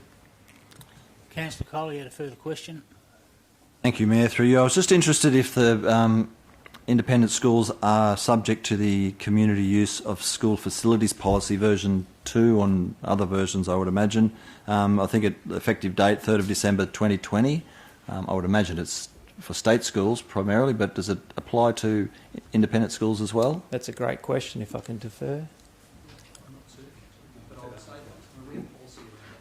Yeah, so we're not sure. We can take that question on notice. Okay. I might. Yeah, thank you. Feel free to contact me. I believe Mr. Boland said use by the community is at the discretion of the principal. That's right. That's what our policy states. With or without a policy, so. Yeah, it is classified as private property in that regard. It does allow for agreements between community and schools. And we've already had the Bennett Springs Community Group contact us and ask if they can use our facilities when we're on the new site as a meeting point, and we're keen to see how we can support that. Thank you, Michael. Councillor Richardson. Thank you, Mr. Mayor. Thank you very much, Mr. Boland. I'm sure the school's looking forward to the expansion, as we've got a lack of Christian schools growing in the Swan Valley. But I just wanted to ask, in terms of buses, what are the number of buses that the school has in use in terms of for school students? Okay, so being a primary school, we don't have a school bus. Right. We use a contractor for our bus services when we're running excursions, and that's done during school hours, obviously. Okay, thanks very much. Any other questions, councillors? Then I thank you for your attendance tonight, Mr. Boland. Thank you very much. Thank you, Mr. Mayor. Councillors, that takes us to the next item, which is item 4.5, Responsible Authority Report, Proposed Educational Establishment, Henley Street in Henley Brook. It's on page 262. You'll note there is 8 written deputations, but I've also been advised we have an in-person deputation by Miss Alia Zayadi. I believe she may have left, Mr. Mayor. She may have left. Yeah, seems to be. Okay, she has left, so we may get a further written deputation. Item 4.6, Metronet Stage 1, Morley to Allenbrook Line, Whiteman Park Train Station in Whiteman, and it's on page 365, councillors. An in-person deputation by Mr. Ray Hareen. Thank you for your attendance. You have 5 minutes, and I'll try and give you a warning at the 4-minute mark. Thank you. Thank you, and thank you, Mayor, councillors and staff. I will keep this brief in the spirit of the large agenda.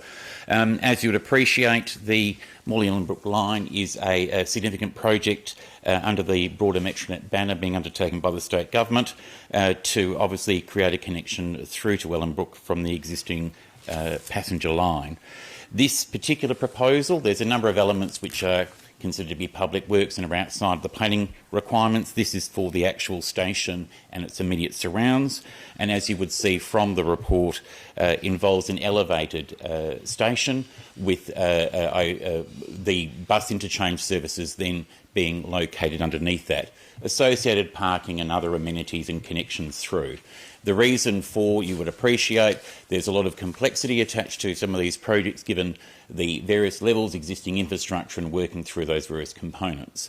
Overall, we have reviewed the agenda item, support the position of officers and feel that the items that have been raised are all legitimate but able to be addressed through suitable conditions. And that would be managed through the Department of Planning, Lands and Heritage prior to determination by the WA Planning Commission.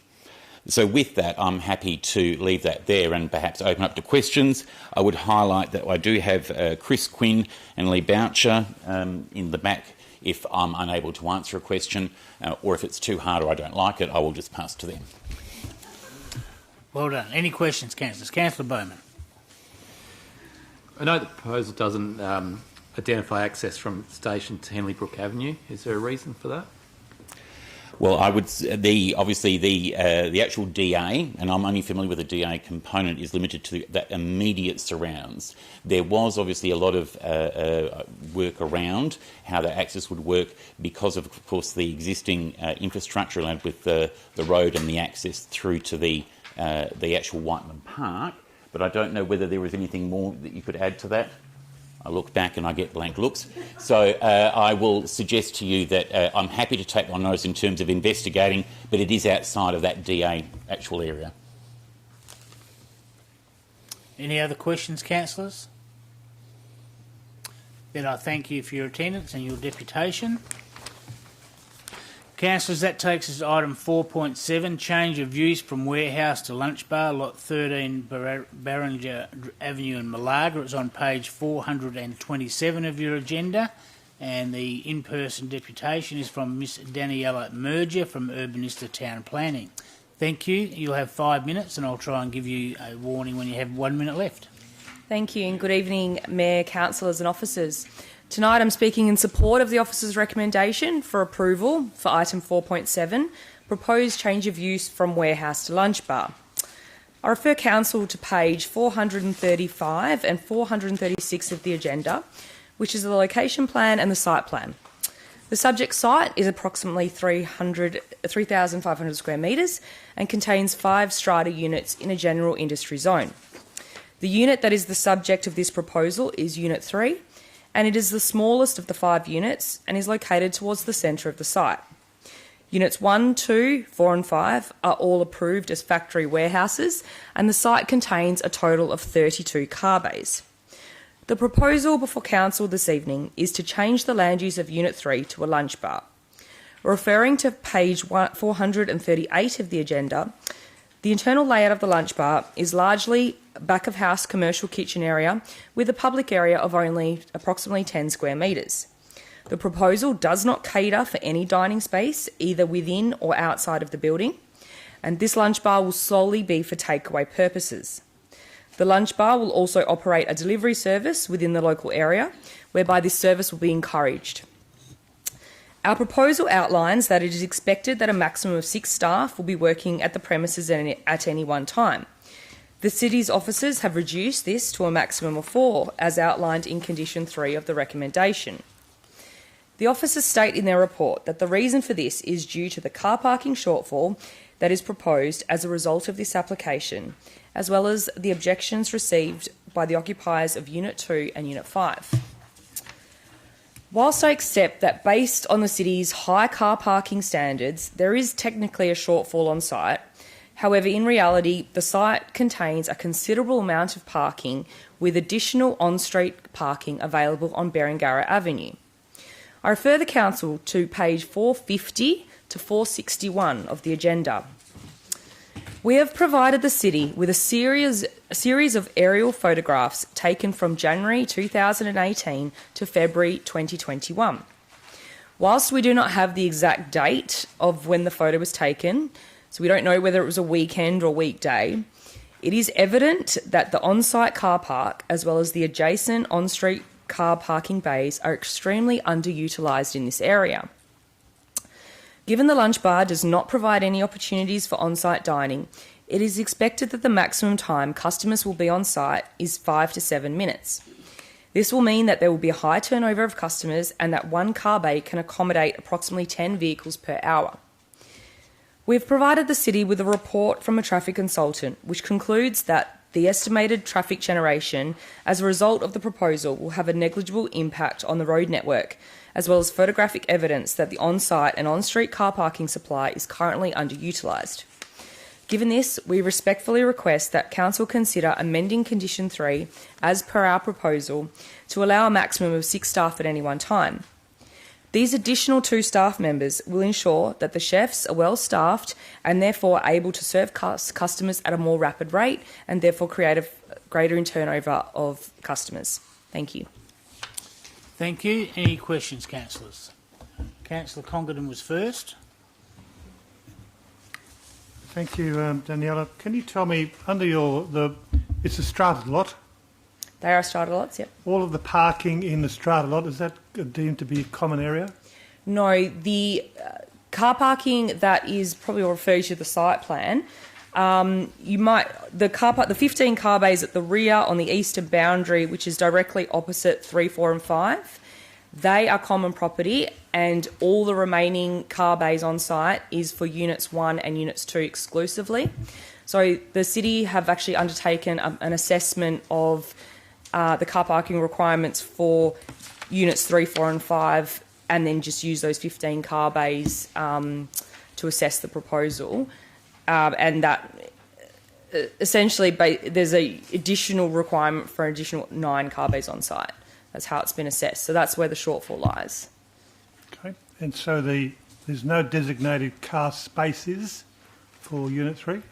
There's no designated car parking spaces, no. It's common property. Okay, thank you. Councillor Catalano, you are next. Yes, thank you. The thing that struck me about this application is that it's for a takeaway premises, but I just don't understand who is going to use it as a takeaway, because it's sort of tucked in behind, doesn't have any street frontage. Who's going to know you're there? Look, the idea is that it's marketed as more of a delivery service, which will cater for the local industrial precinct. So there will be. It will offer sort of a variety of different foods and potentially allow different sort of. It's almost like a food truck within a little. A food truck sort of event, I suppose you could say, within the one area. So that's why there's 2 separate cooktops, separate ovens, but then there's also the pizza oven as well. So it allows that variety of food, but essentially there will be people that are able to come to the site to purchase food, but it will be encouraged that it'll be more of a delivery service. So effectively it's a kitchen as opposed to a takeaway restaurant? Lunch bar, yeah. Look, but lunch bar, it's more of a kitchen then, really. Yeah, look, the land use is. It didn't quite. There is no commercial kitchen land use in the scheme. Some local governments would consider a commercial kitchen to be light industry. We sort of discussed this at length with the City on what its best sort of fit is, and we did determine that a lunch bar was the best fit. Alternatively, it's an unlisted use. But under the planning framework, it would still be a discretionary use, essentially, whether it's a lunch bar or a unlisted use. Councillor Howlett, you're next. Hello, thank you for your deputation. I visited the property today at lunchtime, and there was no on-street parking. Mind you, there was no car bays full inside the precinct, but on-street parking was not. They were all full. Can I ask you, whereabouts is the customer service till area? Yep, Where sure. would you be transacting the sales on there that model? Yeah. So there is a floor plan provided. You can see where it says foyer, and it says SS bench, which that is basically the counter space. And then there's like the drinks, dessert fridge there, which is there, and then you can see those cupboards that are on the wall in the foyer. They're basically drink fridges. Okay, so the customers can access the staff lockers, is that correct? No. So the door at the external door, I guess you can see. Can you see where the foyer is? Yeah, I can and see on that. the right hand side, that's the external door. Yep. And then there'll be a door there which is essentially staff only on the other opposite side. Okay. So yeah. And I have a further question. There's no mention of street signage. How do you propose to advertise the business as a lunch bar with no street signage mentioned? Yeah, there is no street signage proposed at this point in time. It is sort of like an online presence. That's the idea. If the client hasn't really thought about signage at this point, but that potentially could be subject to a separate application if needed. Further question? Sorry, I have a further question. You say it's more of a delivery service. Does that mean that you will have delivery drivers coming to the lunch bar to collect the food to take to wherever they're delivering it to? Correct. And how will people order their food to get the delivery driver to get it out to them? Online. So would I be right to assume it would be like you'd ring up Uber Eats, or you'd find a menu and get Deliveroo or someone like that? Is that the proposal? Potentially they might use a delivery service at the beginning, or they may have their own delivery vehicle. But the whole premise of the business is food service, so surely that would be a known factor now as in their business planning model, yeah? Yeah, look, I think initially it probably would be a delivery service, but they may in the future be able to provide their own delivery vehicle and do that themselves if their business does grow. So I think it's just, they haven't really confirmed that for sure.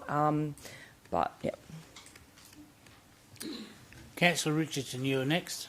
Thank you, Mr Mayor. Councillor Howlett has touched on some of the points that I wanted to just clarify with you. So you mentioned the food trucks. We have those food trucks that do go from industrial area to industrial area. Mm-hmm. Do you know how many food trucks they're proposing and the size? And will they... Well, there's a few more questions, but... Okay. Yeah, there were no food trucks on site. I guess what I sort of meant is that there will be different... businesses essentially, or within that same kitchen operating from that same space. So I guess you could say it's like a co-working space but for kitchens, for food, takeaway food. So there are no food trucks. There's no food trucks proposed at this stage, as in those small mobile ones that load up and then go out and do their drops and then come back in. Absolutely not. No, I was just trying to use an example of how it might operate, but no, I guess it's like a co-working space. But for takeaway food. Okay, because then my other questions were related then to those food trucks and their parking, and potentially would that be something that they, might take up those car parking spaces, times of them coming in and out? Yeah, absolutely. It was a bad example. No, that's okay. I just wanted to clarify. Thank you. Okay, thanks. Councillor Prodovnik. Hi. Sorry to bang on about the parking. It's just that what tends to happen though is I really feel that sometimes we're sort of approving these developments and we're just bypassing parking, and it's becoming a bit of a bugbear for me actually. So I just wanted to ask you, you've mentioned that you've provided photographs, but you don't seem to be able to know when those photographs were taken, and then you've gone on to say, look, parking won't be a problem. Are you able to provide photographs taken during the hours of operation or projected times of operations? What is the time of operation? Okay, so the time of operation is 5:30 a.m, so it's a breakfast service as well, till 5:30 p.m. Sorry, or 7 a.m. Sorry, 7 a.m. to 5:30 p.m. In terms of the actual the aerial photos, so it wasn't sort of anyone physically going out there and taking the photos at that time. We have a mapping system which provides photos sort of every 3-ish months on there. The program doesn't provide the actual date, it just provides the month and the year. So we can't know for sure whether it was a weekend or weekday, and it's pretty we can assume that it's probably quieter in that area on a weekend, but I think we can reasonably assume that at least half of those a percentage of those portion of those photos would have been taken on a weekday. Although we can't be sure. But I think you can sort of tell from the parking in the wider area if it was a weekday or a weekend. But I think it's evident through the photos that almost every single photo there's maybe, I think there was a maximum of like 5 cars in the car park. So it's been raised that parking is an issue, but I think based on the numbers and the assessment, yeah, there's a shortfall. But I think what's happening actually on site, it appears to be that there is the car parking's underutilised in that space. So, just a question to staff: is there any way we can get some accurate data? I'll leave questions to staff because there's other councillors who wish to ask questions. Whoever else wants to answer it. Councillor Knight. Thanks, Mayor. Just one quick question following on. What proportion of the business do you think will be delivery and what will be in the lunch bar? Have you done a business kind of study? Look, I think the idea is that it will be mostly online and delivery, but it will be available for, open to the public if they wanted to attend. But yeah, it's mostly online and delivery. Yep. Councillor Johnson, you are next. Question for staff, Mr. Mayor. Okay. Any other? Councillor Bowman. Just a quick question. 6 staff, where do you propose they're going to park? Yeah, I mean, that's the question that was put into the officer's report, which I think is the basis of their reasons why they reduced the number of staff, maximum number of staff. It is, I guess, they can park on site, utilise the street, or, use other forms of transport to get there. So public transport, what's immediately available in the vicinity and what's the frequency? There is transport going down Malaga Avenue. Frequency, I'm not 100% sure, but I would say given it's a major road, it's probably more on the high frequency side. Right. And just to make sure I've got this right, it's not a lunch bar, it's more of a communal kitchen. So there'll be individual people that can go there, so a bit like a hot desking, but it'll be a hot kitchening. And so someone can come in and run a catering business there as well. Have I got that right? That's not the idea. It's not open to just anyone just to come and go. It will be subject to, obviously, the approval of, the person that is running the business. But the idea is that they all operate takeaway delivery. That's, So it's a catering is just not what the proposal is. Yeah. So it would be right in assuming then that potentially it could be 4 businesses in one? Yeah. 4 small businesses. Okay, thank you.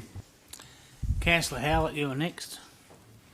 Thank you. Sorry, I know that you did state the hours of operation. I heard the breakfast service at 5:30, but I'm sorry, I didn't hear what time you said your lunch service will finish. 7:30. I think the amendment was made to 7:30 a.m. a.m. to 5:30 p.m. Yeah, 7 a.m. till 5:30 p.m. Oh, 7 a.m. to 5:30. And what days of the week are you proposing to operate? Oh, I didn't want to change the days. I just wanted to increase the staff from 4 to 6. Okay. And how many days of the week is it the lunch bar proposing to operate? Is it Monday to Friday in line with the other businesses, obviously being your customer base for a lunch bar? Or It is 7 actually, days? as per the proposed conditions, it is 7 days a week. There is no restriction, but it's unlikely that it'll be open on Sundays at this point. But the officers haven't restricted that Sunday. But, yeah.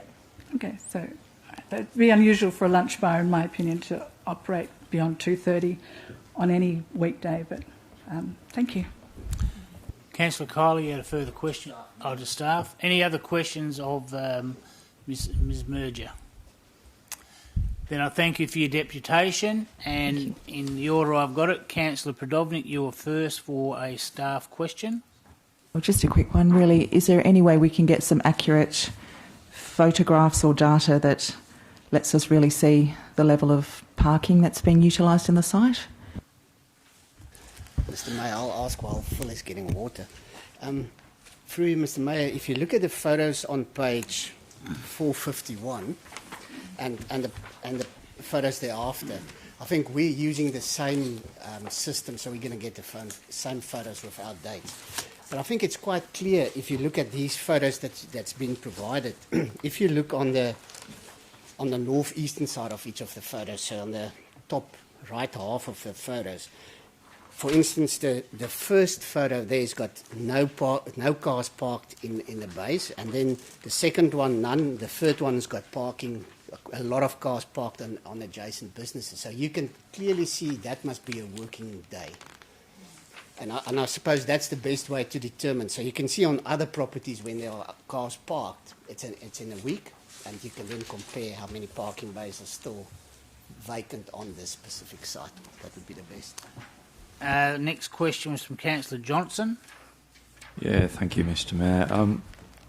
My question relates to the fact that listening to the questions of the proponent, this appears to be a new and innovative food supply business designed to provide people with food in their place of work, you know, from breakfast time to lunchtime. So the question I've got for staff through you, Mr. Mayor, to Mr. Russell is this really a lunch bar, or is it something new, and is it a use not listed? Thank you, Mr. Russell. Through Mr. Mayor, I think a lot can be said, and we went through the same process when we were trying to deal with elaborate forms of different liquor retailing premises. And look, maybe I'm a bit simplistic in the way I look at things as a land use planner, but there are three ample categories for this type of arrangement if you're providing a retail service. You can be a restaurant, and a restaurant is where predominantly you consume the food on the premises. It doesn't mean that you can't also have a takeaway component, but the predominant form of consumption is on the premises. That's a restaurant. A fast food outlet is the reverse. You can walk into McDonald's, and this is the big question. What's McDonald's? Is it a restaurant? Is it a fast food outlet? Well, that depends on whether most of their trade is being undertaken or their food consumed in the premises or takeaway. You could be either or. So takeaway is where it's predominantly consumed off the premises. Now, a lunch bar, and this is the salient point, you can't have a restaurant in an general industrial zone, and neither can you have a takeaway outlet. You may have a lunch bar. A lunch bar, effectively, all it says is it's effectively a takeaway outlet or premises operating to provide a service, a food service, to the residents of an industrial area or commercial area. So that's what it is. It's not specific in saying it is, you could say it's a form of both a restaurant or a takeaway outlet that operates in an industrial area for the benefit of those employees. Now, you can't miss the fact that it's called a lunch bar, and I think, councillors, you've picked up on that, a lunch bar. So if you look at most lunch bars that operate in industrial areas, commercial areas, they are there to serve workers coming to work to get their breakfast or other refreshments in the morning, to get their lunch in the afternoon, and maybe to get midday or in the afternoon. It is not something that generally operates of an evening in the same way that you might go to a restaurant of an evening and have dinner, or go and get takeaway of an evening such as that. So in order to be satisfied that this is properly classified as a lunch bar, and that's what the applicant applied for, then the question was put, well, if you're a lunch bar that's going to serve the food needs of the resident population of this part of the Malaga industrial area, then you would have hours of operation commensurate with the hours of operation of the employees in the area, i.e. you're open predominantly morning and for lunch. So with the conditions placed on this, which is the hours of operation, we're quite satisfied that it actually, what they've applied for, qualifies within the definition of a lunch bar. Although I will say there is nothing in the lunch bar definition that talks about hours of operation other than what you would commonly understand for the most part in terms of the hours in which you might have lunch. So we're happy that it is a lunch bar subject to, we had some clarification from the applicant in terms of, are they going to, can you walk in, for example, to the premises and order some food, consume it, take it away, or consume it on the premises, and you can do that. There's nothing that prohibits you from having a dial-up service to have it delivered. That doesn't put you out of one category into the other.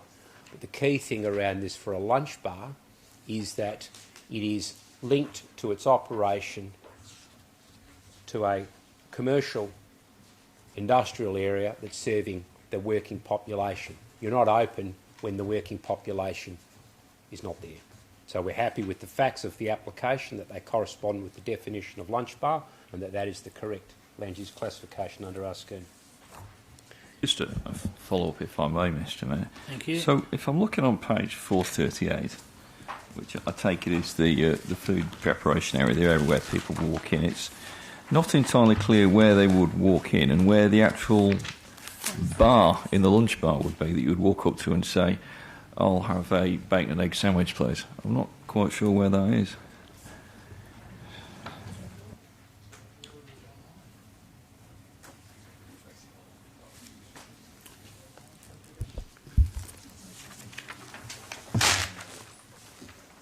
From my reading of the plan, Councillor Johnson, where it's got the foyer, the top right-hand corner, if you have it in a landscape mode, and it's got shelves to the near side of the foyer and in the opposite behind the counter.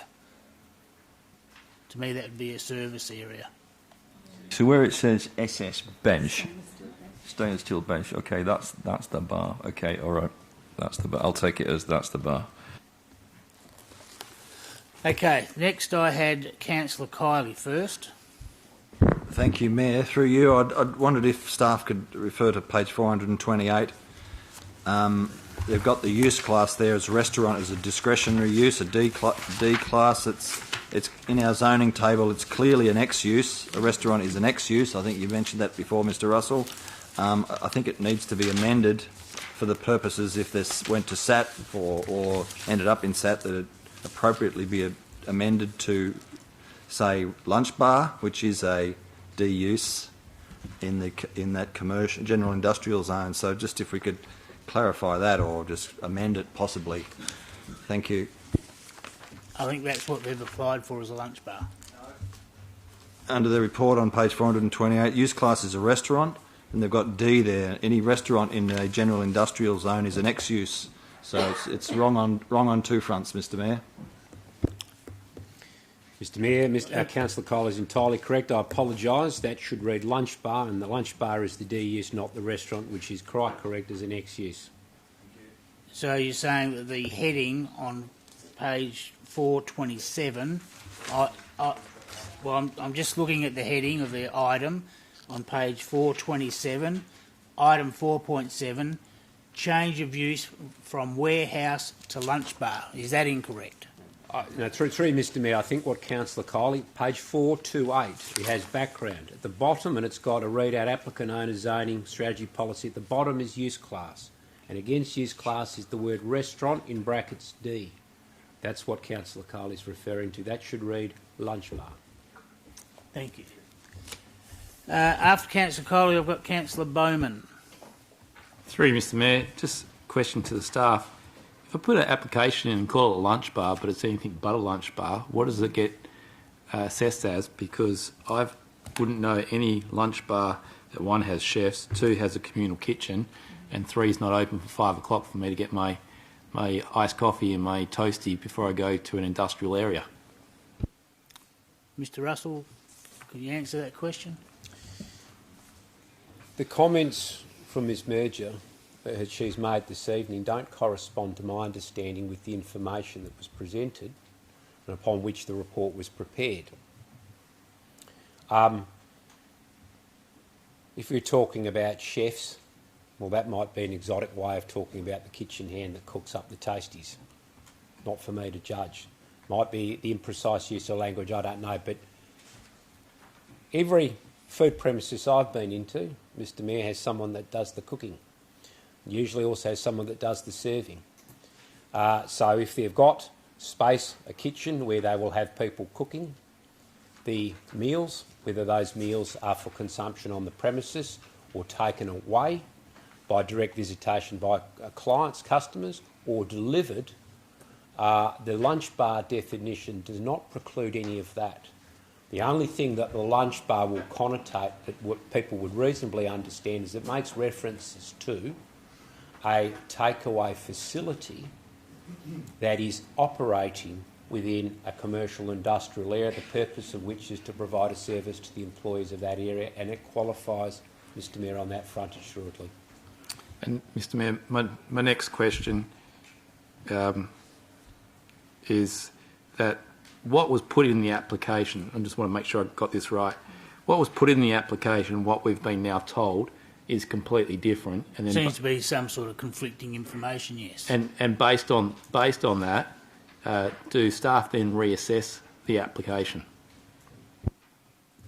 Mr Russell? Mr Mayor, when this application was presented by the officer to me, and I asked the question there on the hours of operation, and I heard that the hours of operation that the applicant was seeking was to something like 10 o'clock at night, I applied the very logic to the consideration of that application I've just detailed to you around a lunch bar serving in a population that's not there because they're not at work because they've gone home. That type of facility, assuredly, is a takeaway facility, which you can't have as an ex-use. So when I relayed that to the proponents, that it wasn't going to pass muster with me from an assessment point of view to have the application so presented and to qualify as a lunch bar, they amended the hours of operation to fit in with the hours of operation you would expect for a lunch bar.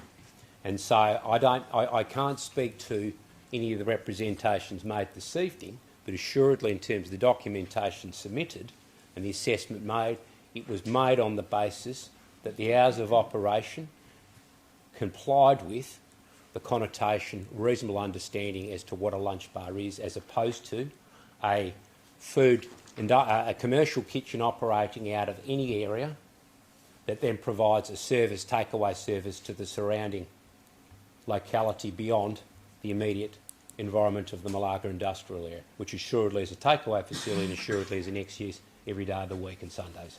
So that's where we've got to in terms of the application. Have you finished, Councillor Bowman? Councillor Brodovnik, you are next. Sorry, Councillor you Catalano. answered my question. Yes, thanks. With the difference between the takeaway and the kitchen, is there such a use as a kitchen? Through Mr Mayor, no. There's no use as a kitchen. So the only other option is a takeaway. The only options takeaway, lunch bar, or restaurant. That's it in terms of food preparation in the local planning scheme. Through Mr Mayor,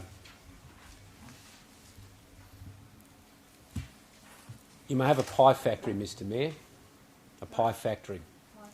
And a pie factory is a factory. It's in a general industrial use. We also have a use class in our scheme which I think unanimously the administration has determined it's past its use-by date in terms of service, and that is food and beverage production. And that is very specifically, so the question often becomes, well, what differentiates a pie factory from food and beverage production? What differentiates a brewery from a microbrewery? Now, the nuances around that become one of scale. So you can be at the broad end, a pie factory which is certainly manufacturing of food, or the Swan Brewery as it used to be here in this state, which brewed beer at an industrial scale. Everyone would connotate reasonably as being factories. But nonetheless, they were producing food. What we have in terms of these scale facilities is the same type of activity, but the scale of what is occurring in the food preparation or manufacture is far lower at a scale where you would simply say, well, that is what occurs. Food preparation occurs in restaurants and takeaway outlets, but so does food preparation occur in broader scale factories that produce food. But it's the scale issue here. So that would be the range. You would be, well, if you were producing, and we've actually got an application that will be coming to council in the near future as a RA, which is a factory scale food production facility and food service. This is a micro-scale facility that's actually more directly selling to direct retail consumers as opposed to wholesale people. So there are a range of use classes, Mr Mayor, but certainly at this scale we're dealing with restaurants, takeaway outlets, or in this case a lunch bar, which is a takeaway outlet serving an industrial or commercial area.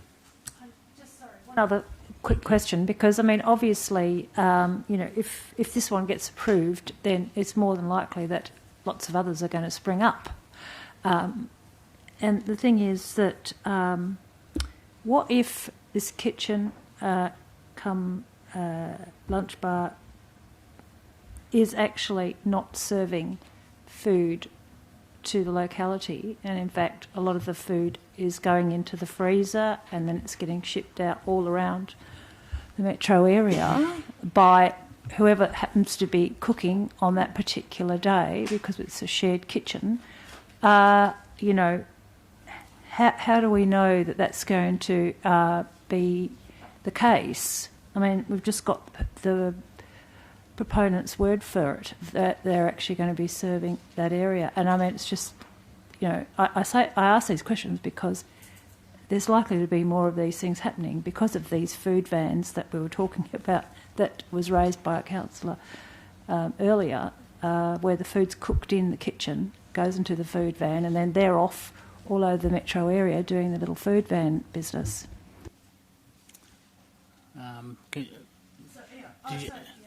What was the question? The question was, what are we going to do if this is actually not just about serving Malaga industrial area?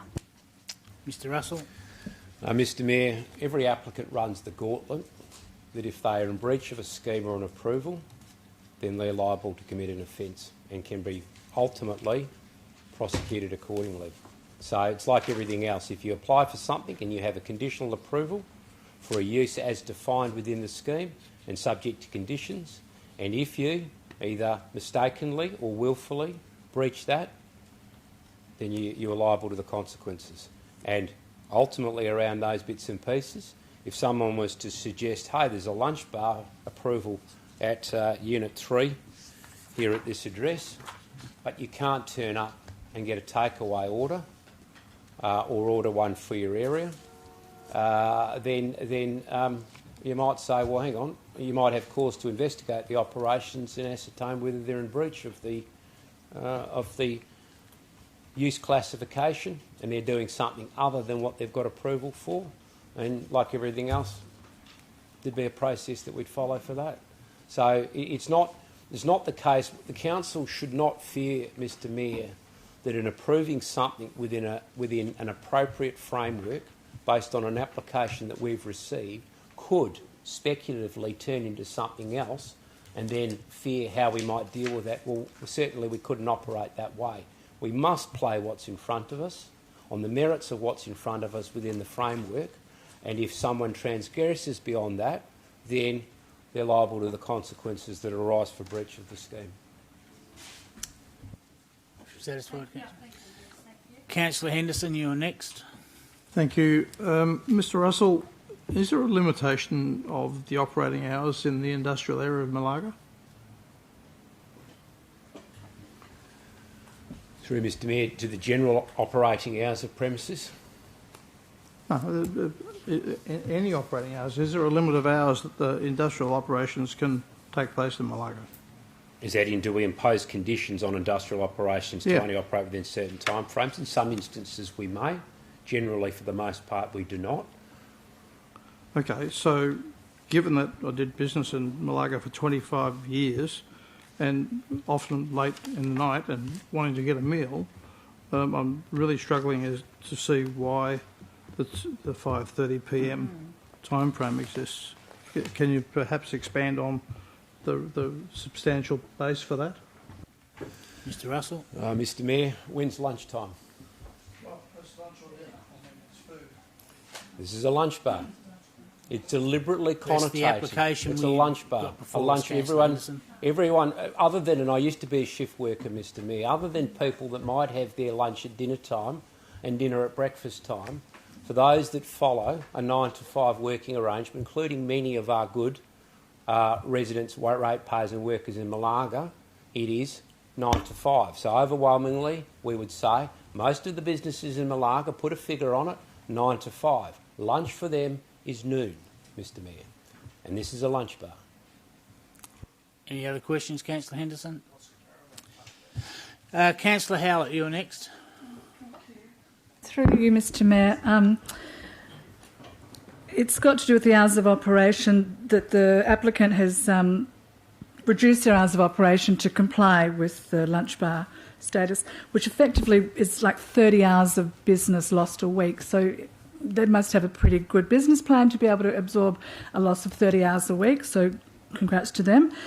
But what I wanted to ask was, I believe Daniela mentioned in her deputation that, or it came out that there might be up to 4 different users in the kitchen, or 4 chefs or 4 cooks.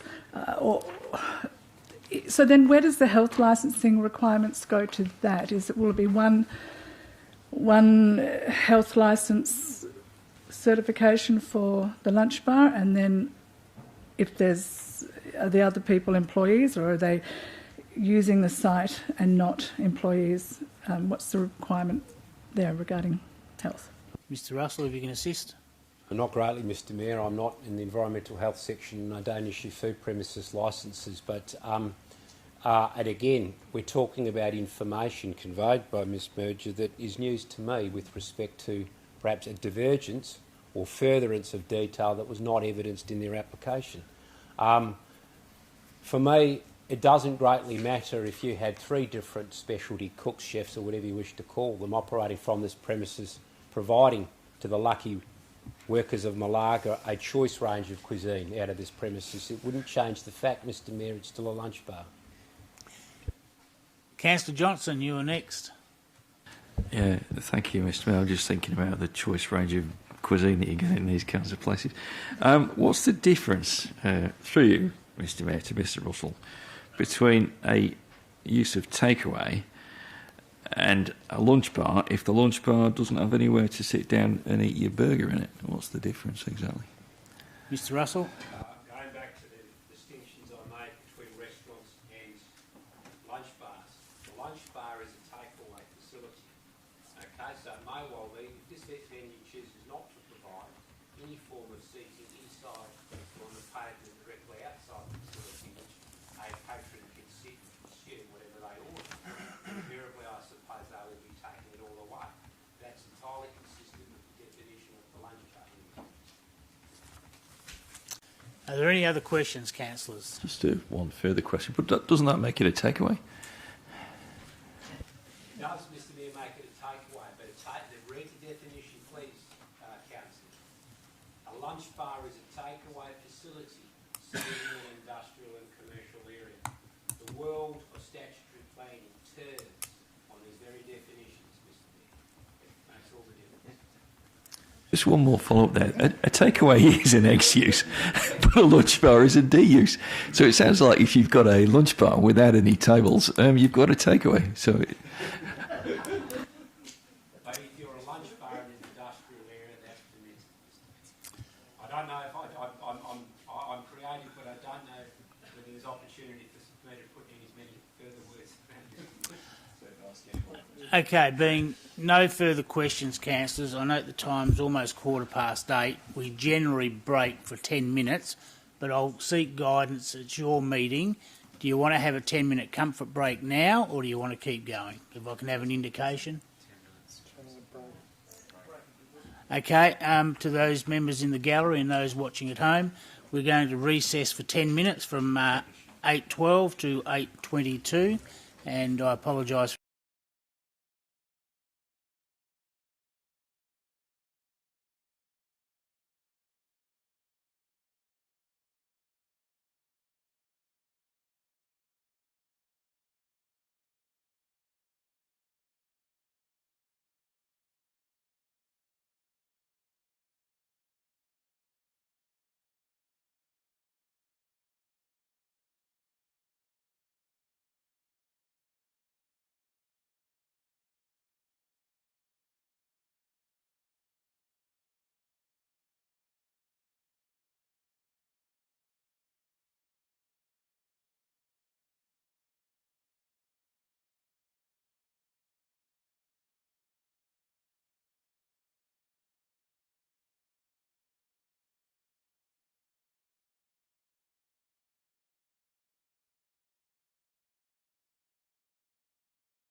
Thank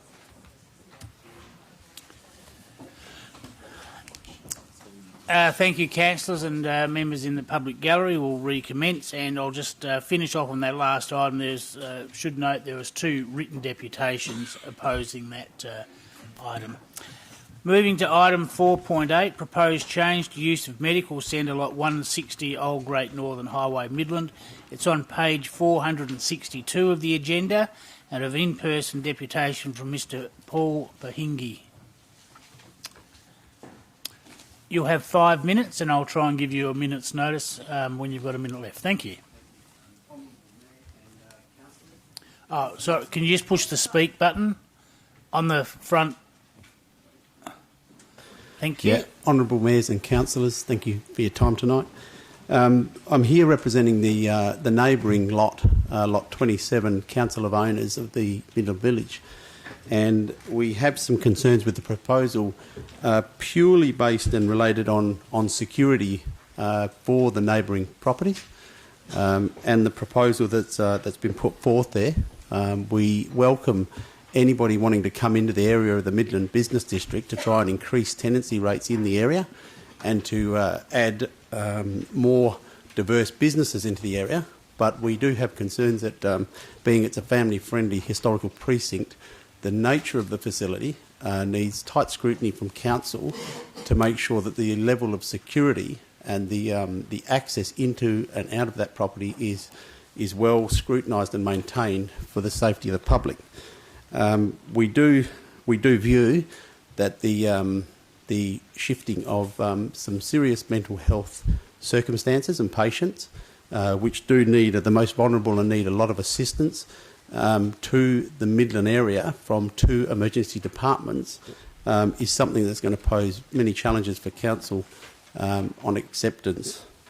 Also, the fact that it has a crisis room is sort of setting the tone for the situations that are going to be confronted in the area and in the building itself.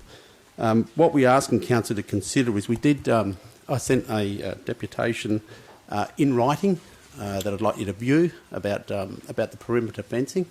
We also want to try and make sure that there's no confusion in their parking proposal and the way they've put their application, because we seem to find since 2009 through to 2014, the City of Swan, on every application that we see come through for redevelopment, being the historical precinct, the lot, there is an inclusion of Cosmos Lane into the freehold property or the strata property of the Midland Village.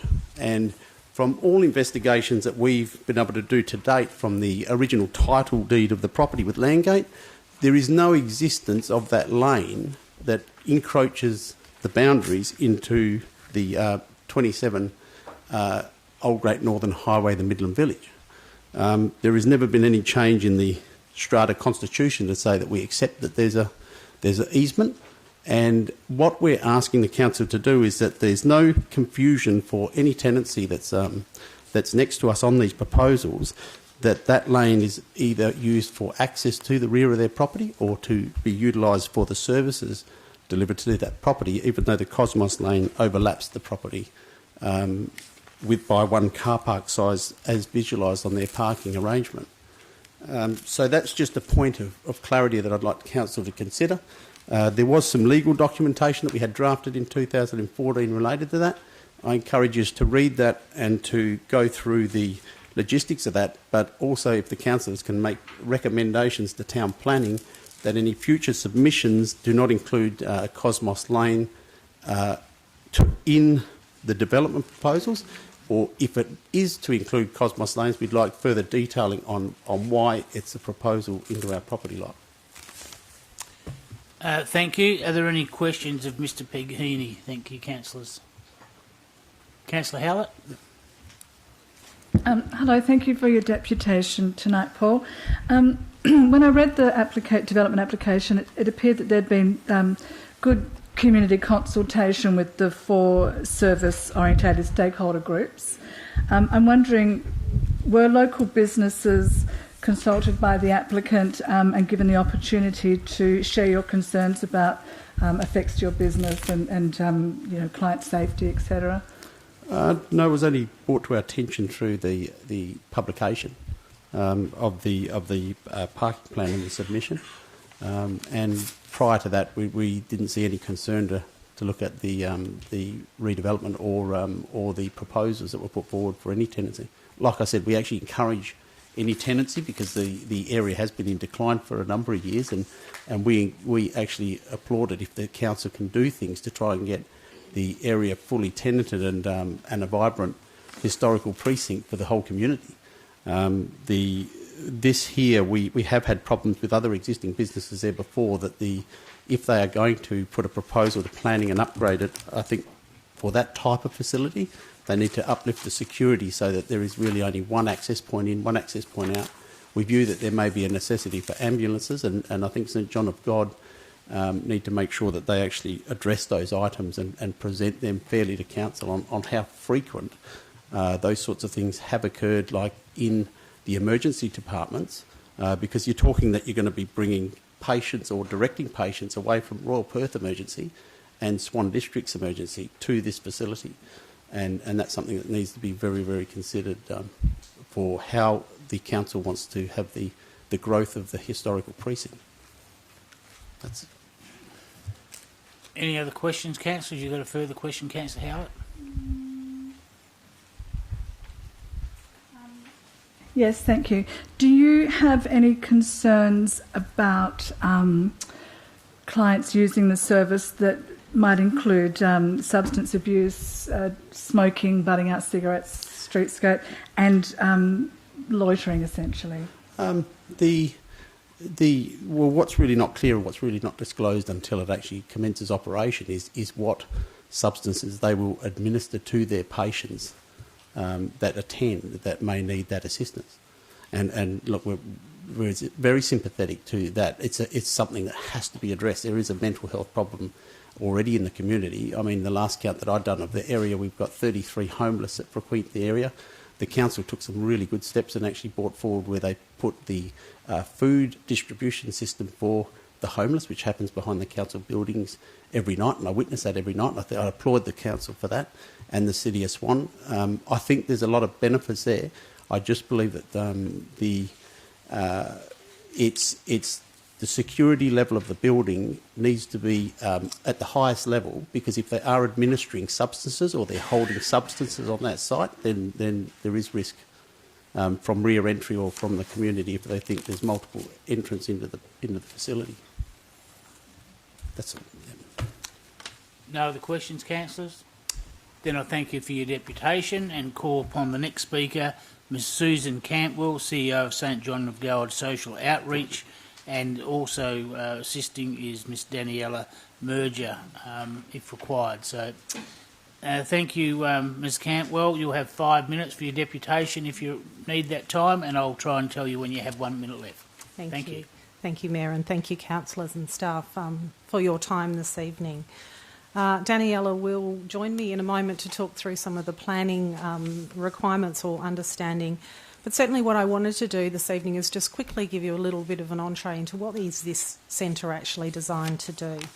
So the Midland Head to Health Centre, which is what we're hoping it'll be called, is funded by the Commonwealth Government. It is one of 8 pilot sites across Australia, one in every state, that is designed to provide support for people with mild to moderate mental health or other concerns, crisis anxiety, and otherwise for those people that are not currently receiving service.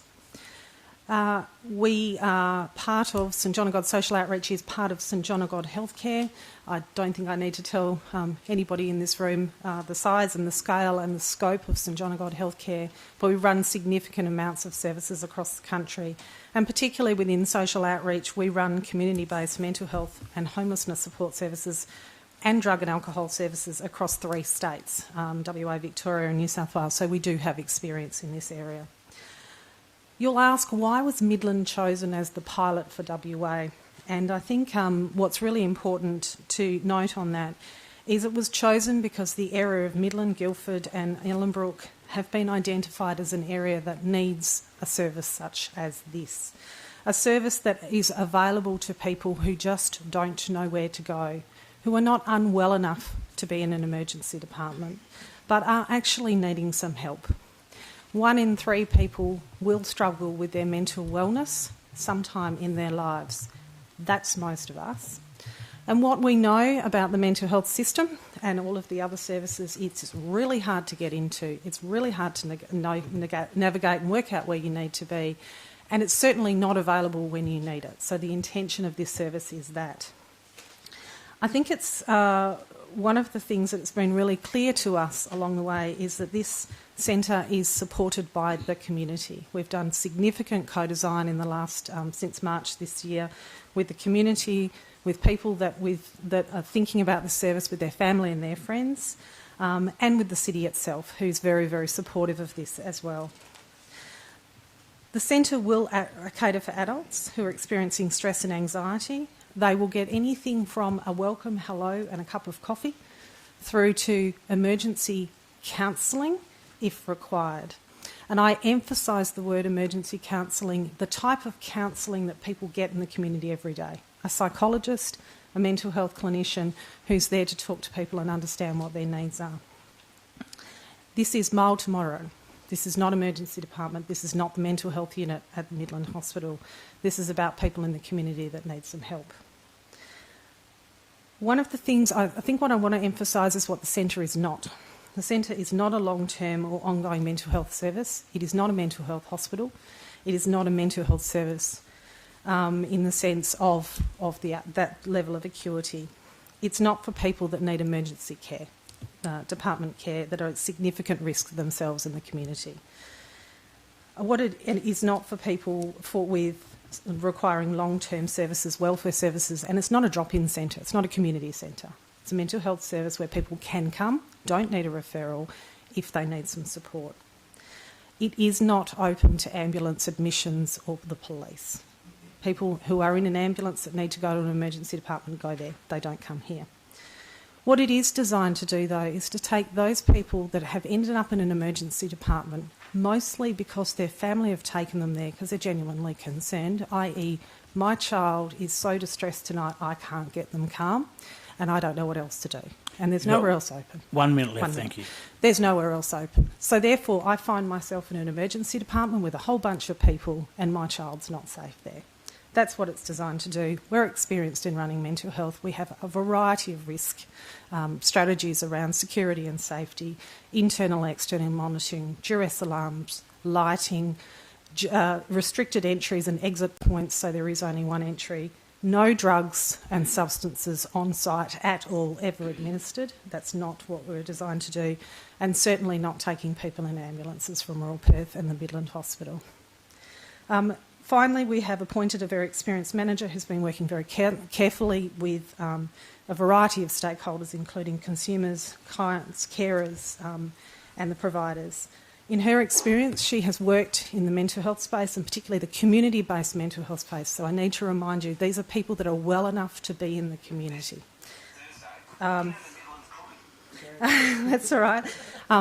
And she has worked within mental health in the Midlands. She lives locally, and in her experience, centres such as this that actually welcome people in, help them in, and don't actually encourage them to stay out on the street, actually reduce antisocial and loitering behaviour and allow people to access services when they need them, before they become unwell, before they're on the streets, before they're actually creating problems for the community, including our neighbours, which we certainly don't wish to do. Thank you, and I'll just ask you to stay there. Councillor Bowman, you were first. Just a quick question. Yeah. Why this location and not situated what I call the medical precinct? In terms of the medical precinct, can I clarify where the hospital is? Where the hospital and everything like that is. Yeah. One thing that was really clear, we had 4 community consultation sessions with a variety of people. One thing that came out really clearly from people is they don't want to go to a hospital when they don't feel that they're acutely unwell, and they don't feel safe there. So we were told quite carefully people wanted it to be in a place that felt normal, so they didn't feel abnormal, but also where it was relatively close to public transport and parking and other things. So they didn't want it close to the hospital. It is close enough to be near the hospital for us to be able to move people there, which we will do via ambulance because that's the safest way to do so. We're not anticipating that we will have significant numbers of ambulances at our front door. We're not an emergency department, and part of our work is to make sure that people are aware that if you need an emergency, you need not to be here. So predominantly it was the community saying don't put it too close to the hospital. Close enough, but not too close, otherwise we won't go. And was there any other locations looked at besides this one? Certainly we had about 5 different locations that we did look at. Most of those were in commercial precincts or near near takeaway venues, near other public facilities, and we felt that putting a centre like this close to, let's call it as is, Hungry Jack's, is actually not the safest place to put a centre where we've got people who are needing help and are feeling vulnerable and sad, including people like ourselves, and then to chuck them next door to the Hungry Jack's just wasn't right. So for us, this felt like the right facility, the right place and the right community to put it in, and that's what we had considered, yes. However, you'll all know that the real estate's pretty tight in Midland as well, so we also want to get the centre open. One of the things that I get asked most consistently is, you told us in March you'd run a centre and you're not going to have it open until next year. Where is it? We need it now. Councillor Johnson, you're next. Don't recall putting my hand up, Mr Mayor. I thought I saw it up. Councillor Richardson. Thank you, Mr Mayor. Thank you very much for your presentation. I am a nurse at St John of God and I do work on mental health. Thank you. So I hope I was very respectful. Oh, very, very, very. And I can understand the concerns that some councillors might have in the room. We're here to open that discussion and have those tricky questions answered.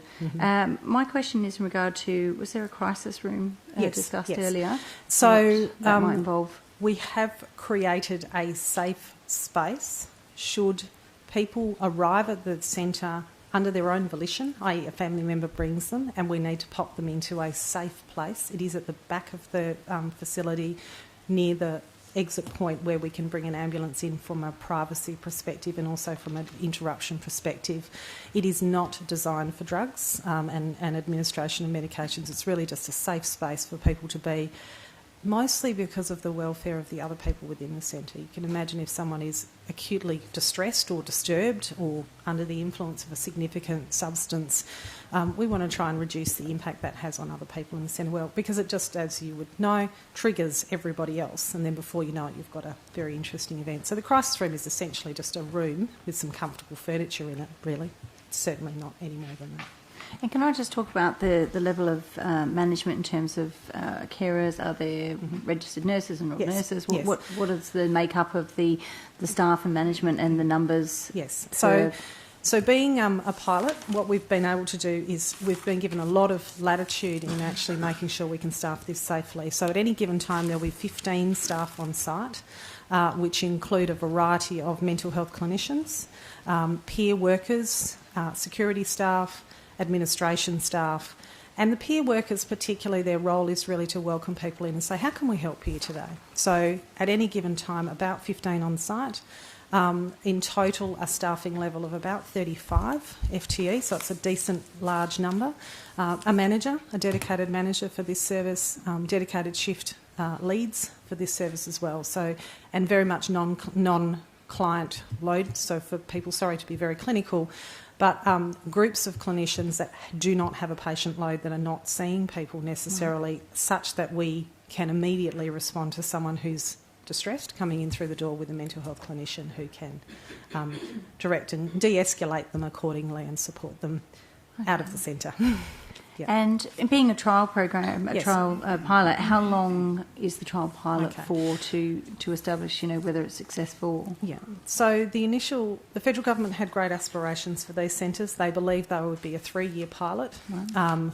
And at the moment, what they're going to end up being, the only one that's open is South Australia at the moment. The other states are about the same level as us.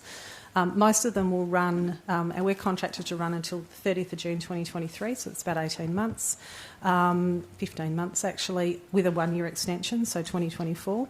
At that time, the external evaluation of the pilot is actually being done by the NAS Group, who have got extensive experience in such centres, so there's an external review process on this. and then obviously it will continue. I think one of the values and the beautiful thing about this being a pilot is it does give us the flexibility to change over time. Now, that might be disconcerting, particularly for people, are they going to increase the acuity? The answer is no. What it does is it allows us to change the service model, the staffing model, and the way we do things in order to respond to the needs of the community and who's coming through the door, which, for anybody who works anywhere where there's Commonwealth or state funding, you're usually very restricted in what you can do. Once you've got the money, you must do it this way and this how. This is what's beautiful about this. And certainly we already operate community-based mental health services in Midland. Most people are not aware. We run them out of the Parkerville building. We know this community needs more mental health and drug and alcohol, family violence and other services for those people in need. We know that. We see that every day through our emergency department and every day through our other services that are public services that people don't pay for. Okay, I think you've answered the question Thanks. adequately. Councillor Howlett, you're next. Thank you.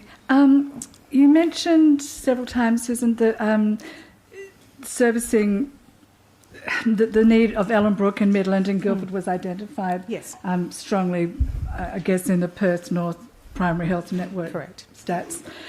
So my question is this facility for the use of or the access of those suburbs, or is it to be a whole metro area access service? That's a remarkably good question. It is not, it doesn't have limitations on who can come to it, but it is designed for this region. So therefore, it's not, we are aware, and certainly part of our co-design, we do anticipate that people will come from far and wide because it is the centre that's open. Having said that though, there are other options for people in those areas as well. And so it's been really important as part of our planning to work with the community mental health services, the public ones around the Armidale region, in the WA Country Health region, particularly around Northam, and then around North East Metro as well, because there is that potential that people can come far and wide. But it's very much designed around the need of the community within the Midland, Ellenbrook, Guildford area. Thank you. In the DA, it states 11 doctors or health practitioners there, and roughly 3 clients a day, so 33 clients a day. Is that about that? Right? Again, not knowing what the demand will look like. We have got very clear demand management and processes in place such that we can maintain the number of people that safely can be in the facility at any given time, and very clear contingency plan with the federal government to fund accordingly should that change. So our intention is not to run up that. We certainly don't expect on day one to see 33 people. Of course. In the development application, it stated utilisation of digital mental health platforms for provisions of outreach services. What does that mean? What's a digital mental health platform? Okay, so examples of digital health platforms are Beyond Blue. So where you can go online and self-help yourself around services and resources around health, mindfulness, etc. Now, this is a walk-in service, but part of that will be to help people know where they can find the resources they need online if they need to, and that's what digital needs. Thank you. You've also mentioned in the DA was the proximity to public transport being one of the assets or the benefits of the site selected. I have concerns that, to get from the train station or the bus port as it stands currently, as it will do for the length of the time that you'll be there, you need to go past one brothel, one adult store, one TAB and 2 hotels. I find that slightly more challenging than going past Hungry Jack's, to be honest.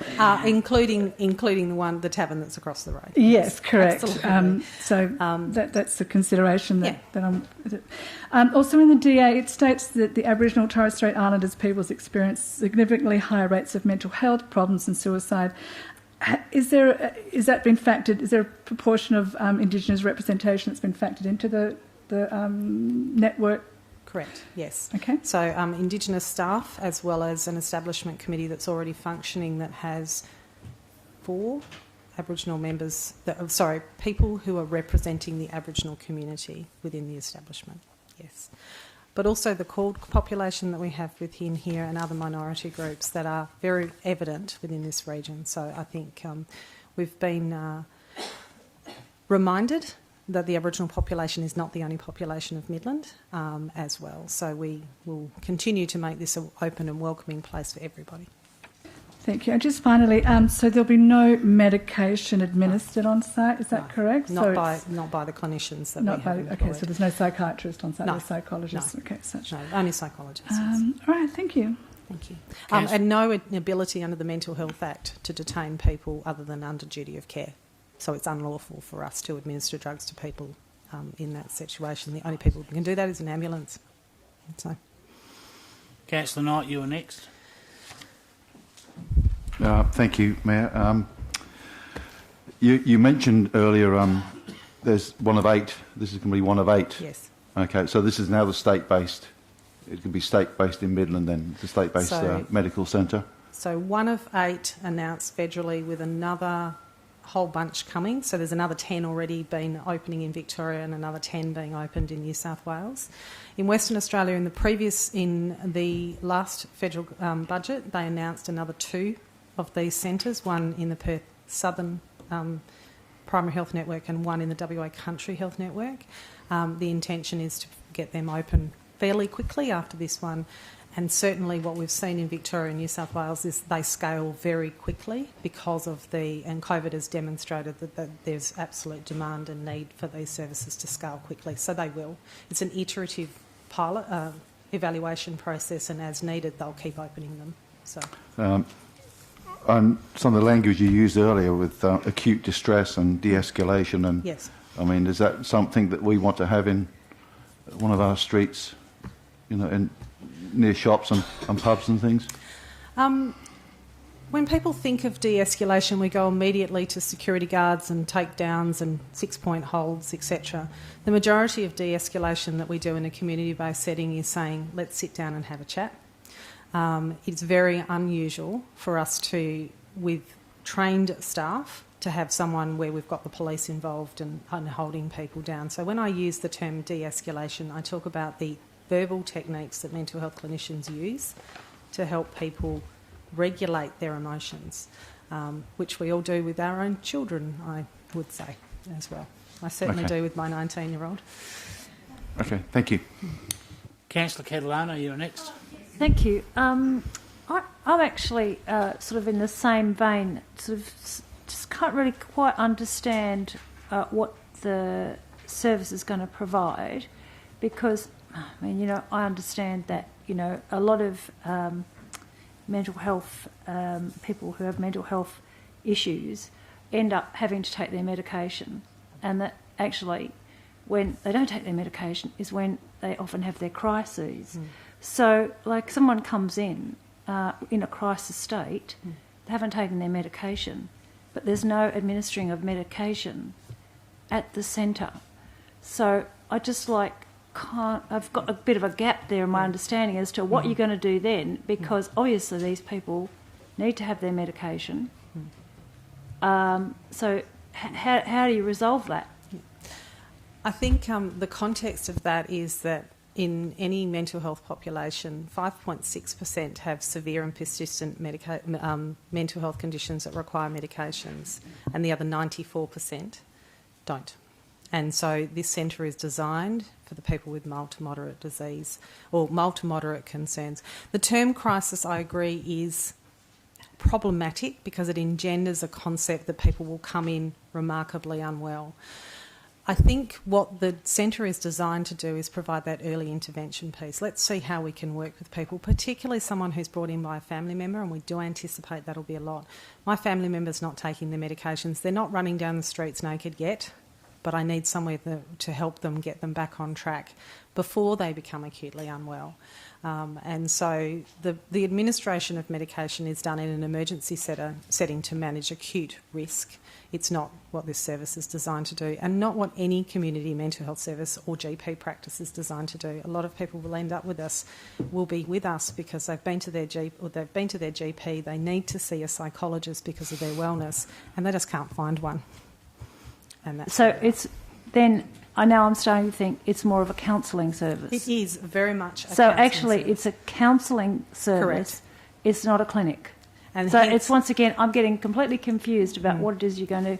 It's and- a centre. So it's yes. a counselling centre. It is. Okay, all right. And I just wanted to ask you about the amount of mental health in the Midland community. I mean, does... Point of order, Mr Mayor. What's your point of order? Does this Just relate wait. to planning issues in regards Yeah, to... I just wanted to know the... You haven't got a point of order, Councillor Parry. If you can continue with your Thank you question, for that. Councillor Catalano. Thank you. I just wanted to know, because the service is going to effectively service the whole of the metro area, I just wondered to get to the basically some understanding of why it's being located in Midland. Like, does Midland and I guess this eastern area that the City of Swan encompasses, does it have a greater prevalence of mental health or this kind of mental health issues that your service is going to service than any other part of Perth for it to be located here? No, is my question. No. So the decision to place it around this area was based on a lack of current providers, and there is a lack of current mental health providers, drug and alcohol providers and other services for people within the Midland community. An increasing number of people who are reluctant to seek help because of the need to go further to do so.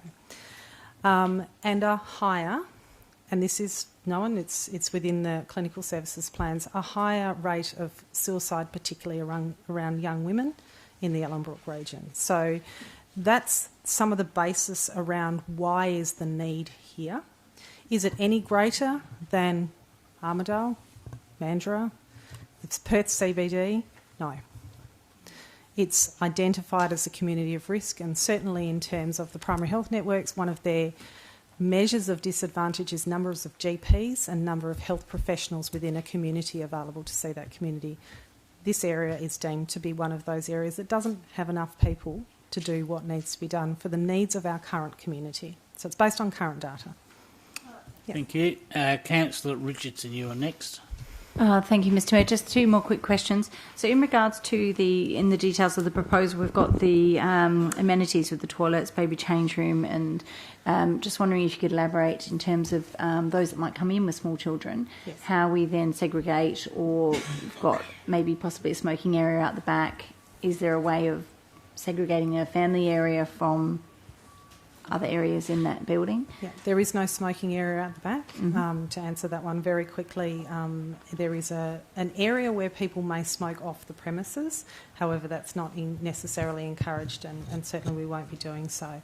What we've created is subspaces. So there's a subspace at the front and a subspace at the back, a kitchen area, and we've also got a semi-secure play area for children right next to the reception with a pull gate essentially so we can see and make sure our children aren't running around. But it's not a service designed for children and young people, it's actually designed for adults. But in reality, people will come in with their children. And so we are an organisation that follows all of the national safeguarding guidelines, and we've very much written in safety for vulnerable people, including children within that. Okay. And in terms of proposal for this pilot to succeed and the great, huge need for, say, a service in Ellenbrook, how long will we need to wait to see whether there's a possibility that could then be transferred to Ellenbrook within that trial period of the 3 years plus the extension of the fourth year? So the Primary Health Network, as the main funder of this, have identified that there will likely be a need for another centre within Ellenbrook. It won't be a satellite, i.e. the big centre and the little centre. It'll be a centre of its own right. And they've already identified that that's an area. We need to understand where people are coming from so that we can work out where the centres need to be. That's essentially what we're trying to do as well. Do we have a timeline in that 3-year pilot plus that extra year? So hence my comment about iterative evaluation. We'll be evaluating all the time. We certainly do that with our other mental health services as well, and we moved a service from Fremantle to Midland because most of our clients for Fremantle were coming from Midland, so we moved the centre. And obviously, given we have no public transport as such out there. Thank you. Councillor Prodovnik. Just just so that I can get a better idea of Yes. the kind of services that you're providing. Yes. I'm hearing that you're not administering drugs on site. So just to walk me through this one, my daughter has always had very crippling anxiety, and she's very high achieving, manages it very well. It's never been on drugs, and I don't think probably ever will ever go on drugs. So if someone like my daughter decided she wanted extra support, I mean, we tried to take her to Headspace. She had a massive panic attack in the car park. That's as far as we got her. So she's never gone to see anyone that's kind of, like that. So what would you do if my daughter decided, she's an adult now, she's over 18, she wants to go and get support? How would you treat someone like that? Doesn't want to go on drugs, just wants extra support. Absolutely. And so our model is multidisciplinary for that reason. And all of our mental health services are like that within the community. Is the predominance is around treatment in counselling. And if people require a psychiatrist and medications, we'll support them to go and see one, but it won't necessarily be in the centre. The reality is when you're dealing with young people or anybody who is anxious, the hardest thing is actually being able to find a service for them at the time when they're willing to be helped. And that's always the issue, is that there's never a GP appointment, there's never a psychologist, there's never someone available when I'm ready. Anxiety is a good example. Drugs and alcohol is another one. I think, Yes. I don't want to cut you Sorry, short. I'm conscious, but, sorry, Mayor, if you're time. Councillor Johnson, you've now got a question. Yeah, thank you, Mr. Mayor. Yeah, my question is, this is a pilot scheme, so this is potentially the first of several in Perth if this is successful. So we've got one in Midland, there might be one in Ellenbrook, I guess there might be one in Perth, there might be one in, say, Armidale, I heard you mention. But at this stage we don't know. So we just happen to be getting the first one. So we're fortunate. Our belief is it's fortunate. We, as an organisation, we run the Midland Hospital. We know what some of the needs are within this community pretty well. We believe this is really fortunate, and we believe that this is an important step for the Midland community, who have often been left behind when it comes to getting resources, particularly from the Commonwealth, that they need. Any other questions, councillors? Councillor Howlett. Just last two questions. In the development application, it's referenced that antisocial behaviour as being a local policing matter. I'm wondering, have the police been consulted and provided sort of support for the proposal? It's a very good question. I have spoken through the city to actually at one of the city meetings to speak to police, justice, education, housing, child protection, etc. We had overwhelming support at that forum. Where the work comes now is actually developing the reality of that. We can create a partnership and everyone can be very happy, but how's it actually going to work? And that's why the manager has started 4 months early, and most of the staff will start well in advance so that we can really start working very hard with the police, but also the city, who have a key part to play, play a key part in the safety of this community. Thank you very much for your deputation and all Thank your you, Mayor. answers. Have you got a question, Councillor Henderson? Mr. Mayor, could I suggest that future deputations this evening be limited to 2 minutes plus 2 minutes Q&A?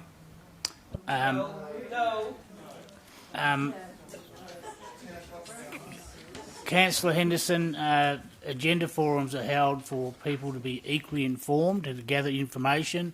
It's your meeting, and I know we're supposed to finish at 10 o'clock. If we haven't, then I'll put it to the council for a decision then.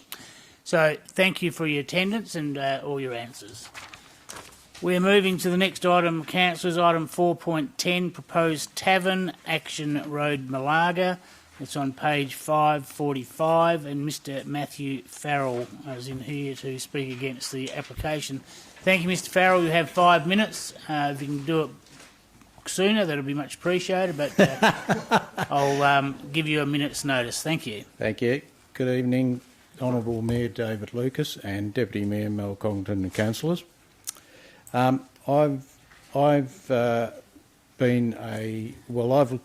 I've had a business at 9 Action Road, Malaga for 24 years, and 6 years in another jurisdiction, and I've come to object to the proposal for a proportion of the building of the tavern, including associated building works, at Lot 3, 26, number 5, Action Road, Malaga, my neighbour, basically. They want to convert the part of the building to a tavern. They've had a microbrewery running there for a little bit at the moment, but originally it was to be where they would sell equipment, beer equipment and vats and things like that to restaurants and that type of thing, but they want to convert it to a tavern. Parking is my main concern at the area. Parking is a grave concern. Originally they put in a proposal for, I think it was 64 people. It got varied a little bit. It got knocked back, and now they want to bring it down to 32, and then one person serving at the bar inside and have a food truck in the area. The only problem that I have with all of that is there's no parking. There is not enough parking. For what they want to do, there is just not enough parking. If you look at the pictures that I've put on the proposals, I've given everybody one of these on their desk, and I emailed everybody the photos. You'll see that the car park's always full of bins, containers, trucks, that type of thing. And then if you go to page 2, I've got I questioned the number of bays available. In their first submission, referred to the bays of 20 and 21 in picture 4, which is illustrated in a proposal of 17 for the 17th of November meeting. In the public consultation papers illustrated in the plan's picture 5, does not show the designated parking areas. What's going on? So please refer to picture 6, where the newly lined car bays just prior before they took up the lease of the area doesn't show those parking bays marked as well. So that's 2 more parking bays that are missing. So are we making up parking bays? Where are we going to put everybody? So they're going to end up out on the street and on the verge. Well, I don't want that either. If you go to the next page, you'll see all the photos over the years. Like I said, I've been there an owner-occupier for 24 years, and I get to take a lot of photos of car accidents in front. And you'll see that there's like cars up on the embankment, cars being down on the road, into trees, and I've got all the photos there, and they're all dated. I've had them. There's ones that I didn't even take because I don't have time. So that's what happens. And then you'll go to like page 4, where I had somebody, fencing repair people, fixing up the front of my fence at my building because somebody had hooned around and taken out some fence. So what do? The fence repair truck's on the verge, fixing up my fence. Car hoons around the corner, nearly hits the fence repair truck. So then that's one that nearly happened for us as well, hooning at the same time. If you go a bit further down, there was another one there where the fence was taken out. That was probably about 8 years earlier. And I also lost one of my trees in front of my business. And that's what happened there. Then if you take the original submission that I had to put in to say that I objected, had to be in by a certain time on a Friday. I thought, well, I'll email it off to the City of Swan. I did all that. I sent it off to the City of Swan. And lo and behold, about 10 minutes later, there's an accident in front of where the tavern's going to be, and I've got some more photos, and there's police and tow trucks and what have you. But the crux of my story is that, or my complaint that it shouldn't be approved, is that if you read through the whole thing, the City of Swan want to approve this, or their recommendation is to approve it. It shouldn't be approved because at 17 bays, they're saying that they want to give it a 12-month trial period. And if there's problems with overflow traffic out onto the road, the verges and that type of thing, that then they would look at embayment parking. Now, you have 1 minute left, thank you. Okay, embayment parking would then only cause more problems. And it is an acknowledgement that already the 17 bays is doomed. So why consider 12 months and the embayment parking? Embayment parking and street parking will only cause more accidents with cars hooning around the bottom corner of the street. It's one of the worst corners in the whole of Malaga for hooning, accidents, that type of thing. So when they come around the corner, there's always going to be a problem. There should be no verge and no street parking whatsoever. Whatever happens, there should be no street parking and no verge parking whatsoever in that area. Because I find coming out of the driveway, if there's cars parked on the verge or anything like that, on the neighbour's side, I can't see what's coming up the street. And in my photos, I show you hooning, cars. Photos are 1,000 words. I can go through and talk till I'm, gone. Thank you, Mr Farrell. That's your 5 minutes. I'll ask any councillors have any questions of Mr Farrell. Councillor Bowman. Just a quick one. If I was one of those residents, say on Summer Lake Parade, is there a footpath all the way for me to walk to this proposed pub, tavern? No. So I'd walk on the side of the road, would I? Yes. Okay, thank you. That's not actually correct. There is a footpath all the way. You have to cross the road and a footpath all the way around Summer Lakes. Yes, but it's not on Action Road. No, it's on the side. And if to go down Action Road, you have to go down the hill. Well, I'll suggest, rather than get into an argument, councillors can visit the site in the next week if they can, or look it up on Google Maps. So, yeah. No other question? Sorry, Councillor Congdon, I didn't see you. Noel, can you tell me, in the time you've been at that location, Yep. an approximate number of incidents where cars have crashed into each other? I would say. I know there's a lot in here, but Yeah, I'm talking of your life next door to this. I would say roughly about 10 that I would know of. Yep. And there's some where, like, one morning we turned up and the larger I had 2 trees in front of my business. One tree's gone. That got obliterated. The other one's a bigger tree. All the bark down one side was knocked off. There was broken glass. There was headlights, all sorts of things, and a bit of damage to my fence. So whoever hooned in the night hit that, obviously came by and picked their car up and took it away.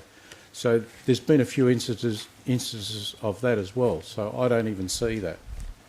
Okay, another question then for you is that the equipment is stored in the current car park. Yeah. Is that there 24/7? Pretty well, yeah. There's bins in there, there's crates, in my photos you'll see that there's lots of kegs, big containers of kegs, and that's always there. So I don't know how they're going to change from their day-to-day business, because they've got their hours. They've looked at my website and put their hours outside of my hours on my website, but that doesn't work, because currently my website hours, I work later. And sometimes, if you take my whole business for 28 years, we worked Sundays. Sunday afternoons, we had the showroom open. I have a little furniture showroom.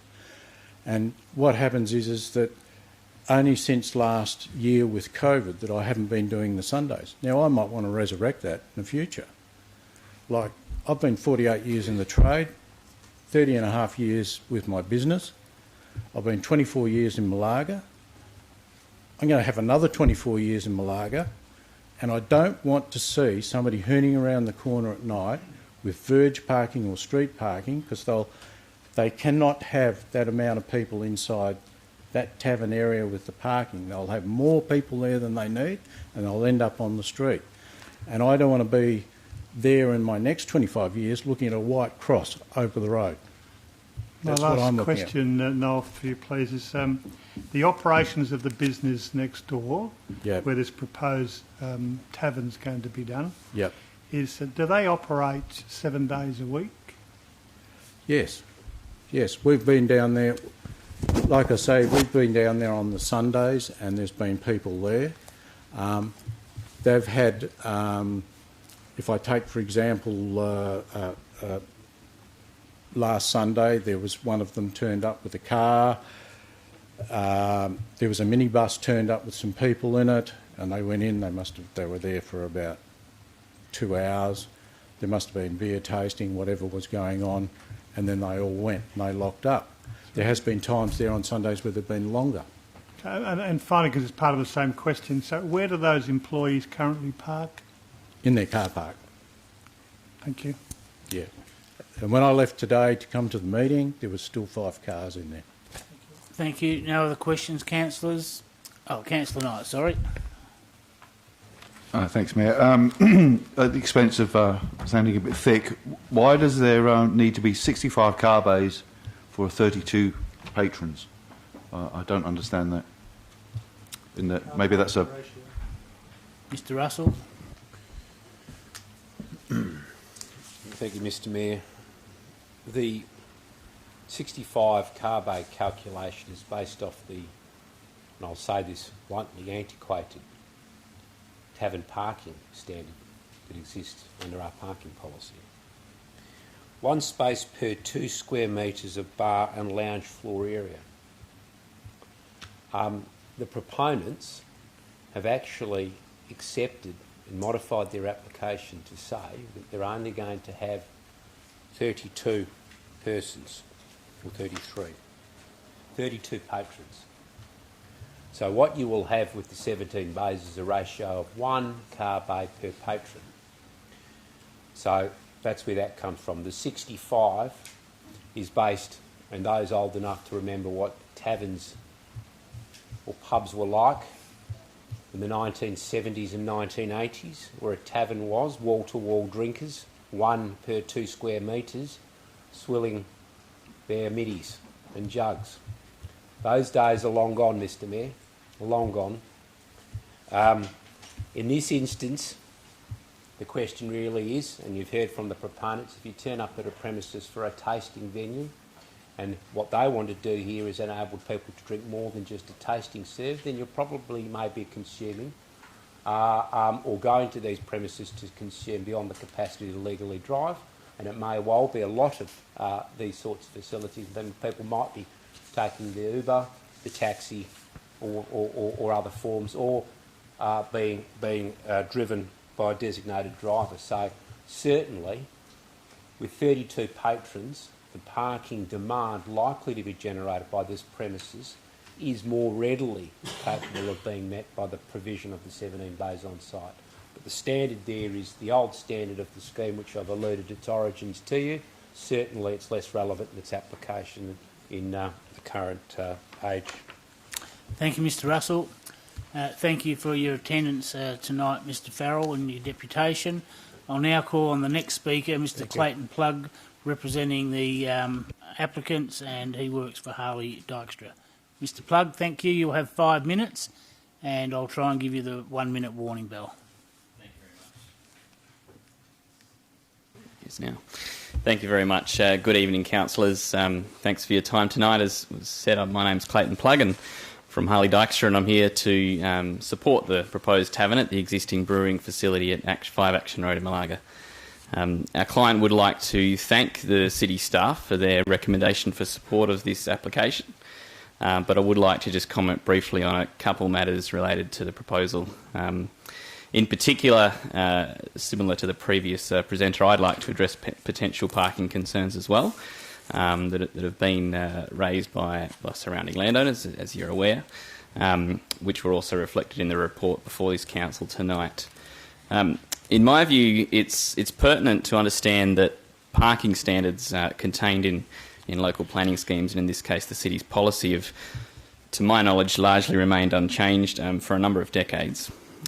Since that time, as was alluded to earlier, society and the way that we do things, and also, in fact, the way that we move from place to place has changed quite significantly. It's evolved a lot. And I'd like to suggest a couple of potential factors that might be worth considering this evening, particularly as they relate to the way that people travel to and from taverns.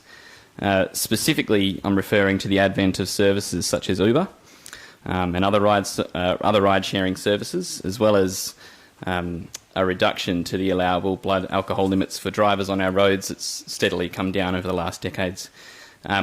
Perhaps with this in mind, and the fact that the use is limited to just 32 patrons, the city staff have concurred that the city's parking policy requirements for venues such as this are generally overly onerous, as we heard from the Director before.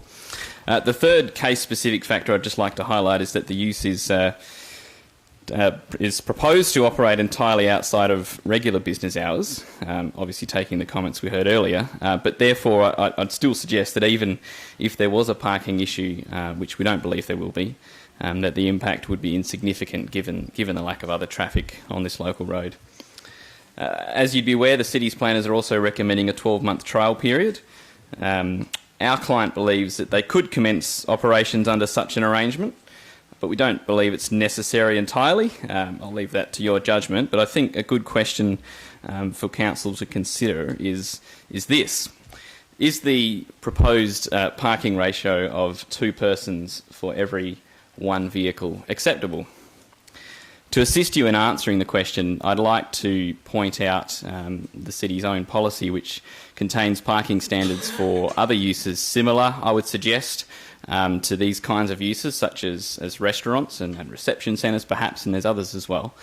Those uses have a parking requirement of typically 4 persons per vehicle, so that's 1 vehicle per 4 attendees or patrons. And given that these would attract a similar or arguably even a lower person per vehicle ratio than a tavern, would councillors agree that a rate of 2 persons per vehicle as opposed to 4 persons per vehicle is a conservative one? And I guess that's the question that you'd have to ask yourself. So given the evolving trends towards a less car-dependent society, including all of the matters that I've just mentioned, I would hope that councillors agree that 2 person per 1 vehicle ratio is appropriate. And if you do, then I hope you can see your way forward to granting a permanent approval when you consider the matter next week. But as I said earlier, obviously we would accept a 12-month approval as well, but our preference is for it to be permanent. So councillors, I do thank you for your time and attention, and obviously if you have any questions, I'm happy to help. Thank you. Any questions, councillors? Councillor Howlett. Thank you very much, Ms. Clayton. I'm just wondering, I can't see on here, maybe I'm blind, but what was the internal square metre area of the tavern proposed? Sorry, I don't have that number in front of me. It's a question I'd probably have to take on notice. Okay, but cool. I think if you look at it has been drawn to scale. So if you look at the seating arrangement there, you could hopefully that's on the proposed plan. You could hopefully get a bit of a gauge for it, if that helps. Because that has been drawn to scale. Yeah. No, I'm just curious. That's all. Thanks. Sure. Any other questions, councillors? Then I thank you also for your deputation. It takes us to item 4.12, additions to single house. It's a netball/basketball court in Litchfield Promenade, Jane Brook. And we have Mrs. Bronwyn and Mr. Craig Gaff. You'll have 5 minutes for your deputation, and I'll let you know when you have a minute left. Thank you very much. I will hopefully be shorter than that. So I'm Bronwyn, my husband and I have the property up in Litchfield Prom in Jane Brook. We have got the netball court located roughly in the middle of our 5 acres. The closest boundary line from the netball court to the fence is 19 metres, and then their block is bit bigger than ours, so their closest metres is 38 metres to their building envelope. So the City of Swan has recommended that it is approved the court but not the lights. So we had a lighting engineering report done, which had been sent through with the application for the lighting to say that the lighting for the courts meets all the Australian standards that is required. We've no problems with our neighbours that are actually on our street. It's people that are several streets down from us. We're at the top of the hill and we've got 2 acres of steep rock that can't be built on. They've requested that we make the fence court out of glass, 1.8 metres high around the whole court, which, as you can imagine, birds and stuff, it's just not doable. So, yeah, we're just looking at getting the approval done. There's 5 other netball courts, basketball courts within the same area, within 5 kilometres, one as close as less than a kilometre away from our house. Their concerns were that we devalue the area with our netball basketball court, and that we're taking away from the semi-rural look of that part of Jane Brook because we're on the back of the national park. But yeah, we've planted 120 trees that are slowly growing, and yeah, so that's pretty much all I have to say. Any questions, councillors? Councillor Bowman.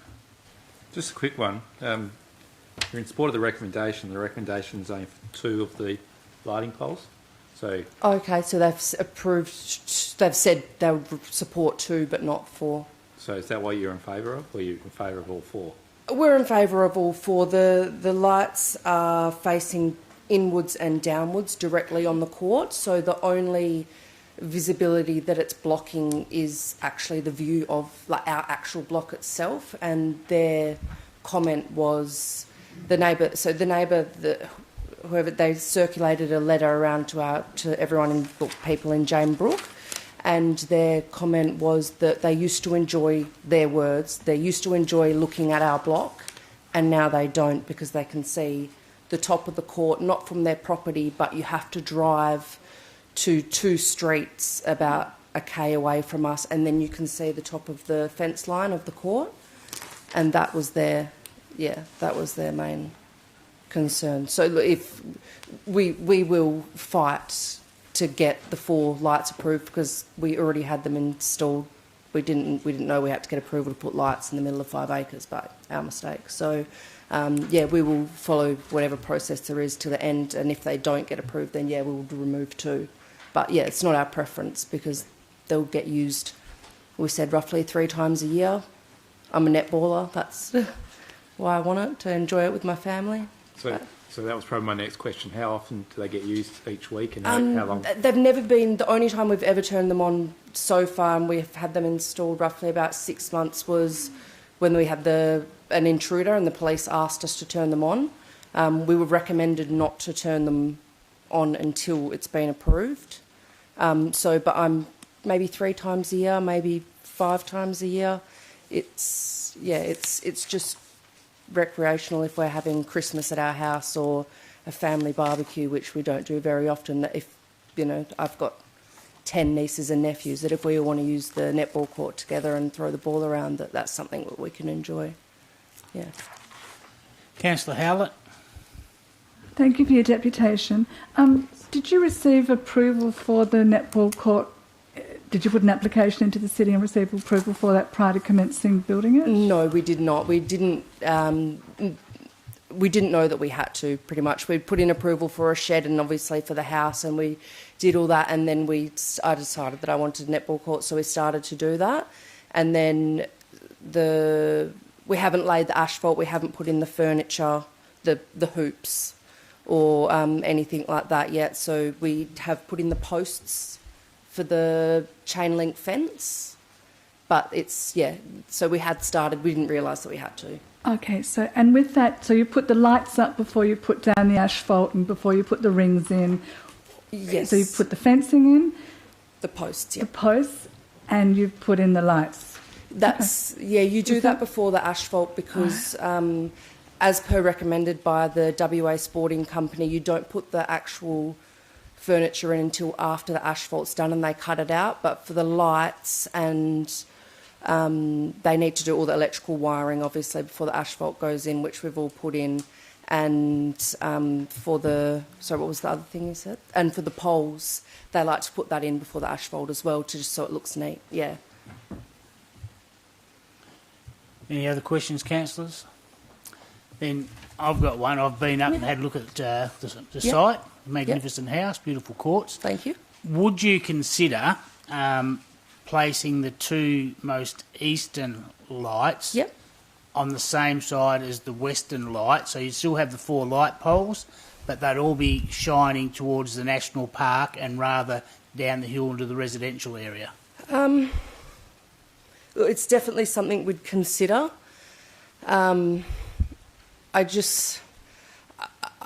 It's something that we'd consider, but it's not something that I'd be rushing out to do for the 3 times a year that we'd use it, because we got those lights specifically thinking because they met the standards of what you're allowed to have outside.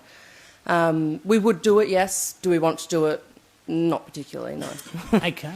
I think someone might be giving you a ring during the week. If there's no more questions, councillors, I thank you for your attendance and your deputation. Thank you much, Leader. Councillors, we're now moving to Part C of the agenda. Item C 1.3, Councillor Johnston, enforcement of ACROD parking on private land. It's on page 767, councillors, and there's 2 in-person deputations. Miss Kat Alma Gray. You can come forward to the microphone and you'll have 5 minutes. If it's shorter than that, it would be appreciated, but I'll give you a warning at 4-minute mark. Thank you. Thank you very much, Mr Mayor. Hi, everybody. I'm Kat. I'm a mother of 5. I have 2 disabled children, one who is in a wheelchair. This is my son, Carter. He has multiple very complex disabilities.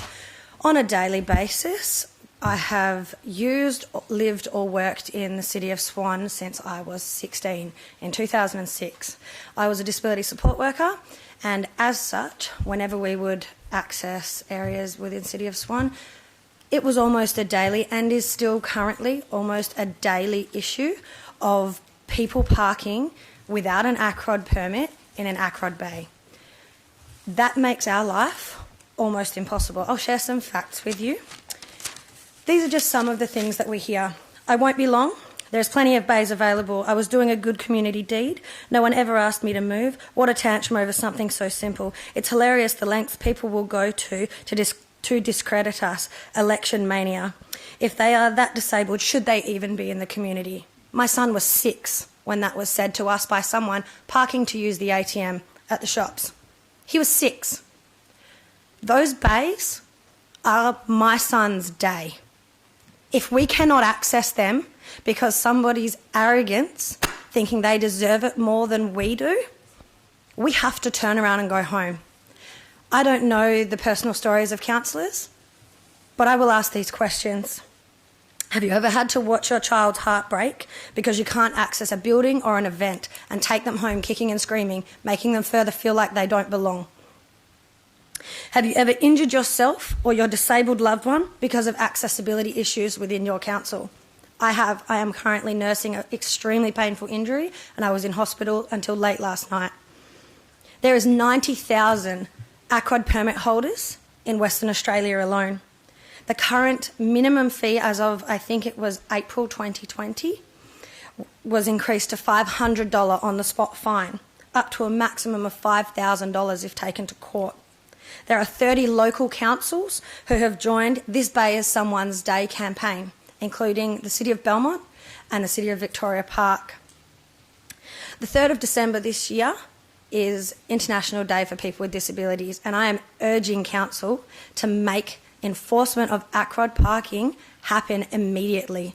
Please even consider joining the This Bay is Someone's Day campaign. It is vital that people like my son have ease of access. We don't want to have to ask somebody whether they should be in their bay. We don't want to have to ask somebody to move. There is enough dignity removed from my son's life on the daily. We shouldn't have to ask.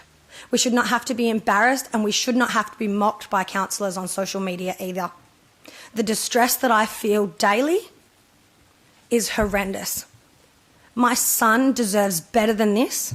Our community deserves better than this. And I am begging you, please work with the councillors, and I thank you, Councillor Ian, and the 4 of you on this side that actually responded to my email. I am incredibly grateful. This matters more than you could ever know to people who might only make it out of the house once a week, once a month, when they can afford to have a support staff with an accessible vehicle. In where I live, in Bullsbrook, public transport, accessible public transport is atrocious. We have been turned away a number of times trying to get on public transport a few years ago because there was no wheelchair accessible bus. And we would use that to get to places like Midland, for the library, to go swimming, to the hospital, any of these things, when I didn't have an accessible car. But when we would take an accessible taxi, or a friend would borrow a car and take us with them, we would have our ACROD sticker. And it You is have still 1 minute hard. left, thank you. Thank you. I appreciate it. I have some information here, and I am aware that local council can, in fact, make agreements with private property owners to enforce only ACROD parking. They have no need to deal with any other private parking, but ACROD parking can and should be enforced by council. There is a real need for this, and I'm sick of having to fight tooth and nail for my son and people like him dignity to remain intact. And that's all I have to say. Thank you very much. Any questions, councillors? And there's packages here for anybody if they want to have a read. Thank you. Any questions? There's no questions, and you I'll very call much. upon the next speaker, Ms. Jacqueline Jones. Thank you, Ms. Jones. I'm conscious of the time, so if you try not to repeat anything we've just heard, but Okay, please. I will try my best. Thank you. Okay, but I have something prepared. Can't follow that. That is amazing. Well done, Kat. That's okay. Well, thank you very much, Mr. Mayor, and good evening to everybody. I'm here to support Councillor Johnson's motion to request the CEO to investigate and advise Council on any options available to the City to enforce ACROD parking bays on private property if the landowners so desire. Well, firstly, I must express my dismay that in a developed country in the 21st century, we even have to discuss this, that the requirement for ACROD parking bays have to be monitored for misuse. But here we are. We're discussing it tonight. We've got to find a way to discourage this behaviour. There are national and international acts and treaties that provide protection for everyone in Australia against discrimination based on disability. Disability discrimination happens when people with a disability are treated less fairly than people without a disability. The Disability Discrimination Act 1992 and the United Nations 2006 Convention on the Rights of Persons with Disabilities state that it is unlawful to discriminate against a person in many areas of public life, including employment, education, getting or using services, renting or buying a house or a unit, and accessing public places because of their disability. Accessing public places also includes the provision of ACROD parking bays in private car parks, so that any person with a disability has access to safe and suitable parking so that they can use the same services as a person without a disability. Private car parks are car parks that you and I use every day so that we can access private schools, shopping centres, food courts, cinemas, doctor surgeries, physiotherapists, radiologists and lots more. And these are businesses and services that a person with a disability also requires access to. Over 90,000 people, West Australians, hold an ACROD parking permit. So how easy or hard do you reckon it is for a permit holder to find and use an appropriate parking spot? The Building Code of WA specifies the percentage of ACROD parking bays required per class of building is 2%. So in other words, in a private car park of 100 parking spaces, 2 are required to be ACROD parking. Or to put it another way, in a private car park of 100 parking spaces, there's 98 parking spaces designated for drivers and passengers without a disability. So with so few ACROD parking spots available in a private car park, why are people without disabilities parking in the ACROD designated spots? Surely there's enough standard car park spots in the car park, or if not, surely a person without a disability can park on the street or wait a while for a spot to become available. The reasons given for misuse of an ACROD spot include just popping to the cafe to get a takeaway coffee, just popping in to pick up a script from the pharmacy, just dropping off a delivery, just popping in to make an appointment, just picking up the kids. These are not reasons, these are excuses. There is never a valid reason for occupying an ACROD parking spot if you do not have a permit to park there for any amount of time. And another reason that has been offered lately is, I've got permission from the business owner to park in the ACROD spot. Well, according to the Disability Discrimination Act 1992 and the United Nations Convention on the Rights of Persons with Disabilities Treaty, no one can give a driver without a permit permission to park in an ACROD parking bay. No one has the right to discriminate against a person with a disability who legitimately holds an ACROD permit. So now that we know it is unlawful and discriminatory to use an ACROD bay without a permit, where do we go from here? How do we ensure that a person with a disability, like Kat's kids, are treated fairly and equitably and with dignity? Well, there's education. Campaigns such as This Bay is Someone's Day, which was launched back in December 2020 by NDS. This campaign has been very successful in highlighting the misuse of Acrod parking bays and is hopefully resulting in better outcomes for permit holders. However, an extensive campaign like that is not always enough to educate and deter. There will always be the few who believe that because they're only parked in the Acrod spot for a few minutes, that they're not inconveniencing a person with a disability. You have 1 minute left, thank you. There will always be Acrod parking bay felons. Then there are people who offer the excuse, well, I would move my vehicle from the Acrod parking bay if a permit holder asked me to. Is that treating a person with a disability fairly and equitably? How about dignity? Should that person have to approach a driver and ask them to move so that they can park in a spot that they have a permit to park in? What if they get abused? What if they're ignored or they're palmed off? Why should a person with a disability who already faces discrimination in so many other areas of their lives be subjected to having to plead for a parking spot so that they can keep their doctor's appointment, or go to their physio appointment, go to their radiology, or just go to the movies and just meet their friends? An able-bodied person would never have to negotiate a parking spot. Because this discrimination continues, there needs to be a solution. There needs to be a way that the misuse of an Acrod bay can be monitored and warnings and/or fines issued, especially for repeat offenders. Thank you, Ms Jones. That's your 5 minutes. Okay, thank you. Any questions, councillors? No questions, No, then I very thank much. you for your attendance and your deputation. Councillors, that takes us to item C 1.4, and it's a request review of Lloyd Street Bridge. It's on page 768 of the agenda, and the first in-person deputation is by Miss Leah Borden. May I request these through the presiding officer for Dr. Stimple to proceed with these? Well, I don't mind who goes first. Is that okay? Yes. I have thank sorry. you. You've got 5 minutes, and I'll try and tell you when you have a minute left. Yeah, I was going to say I have to commend your stamina. I am floored. I don't know about you. So I don't know how many times a month you do this. Anyway. Let's keep rolling. Yeah, go on. As a chair of the Lower Helena Association and a member of the Helena River Alliance, I am here to ask again that you pause and reconsider the construction of the Lloyd Street Bridge and or its design.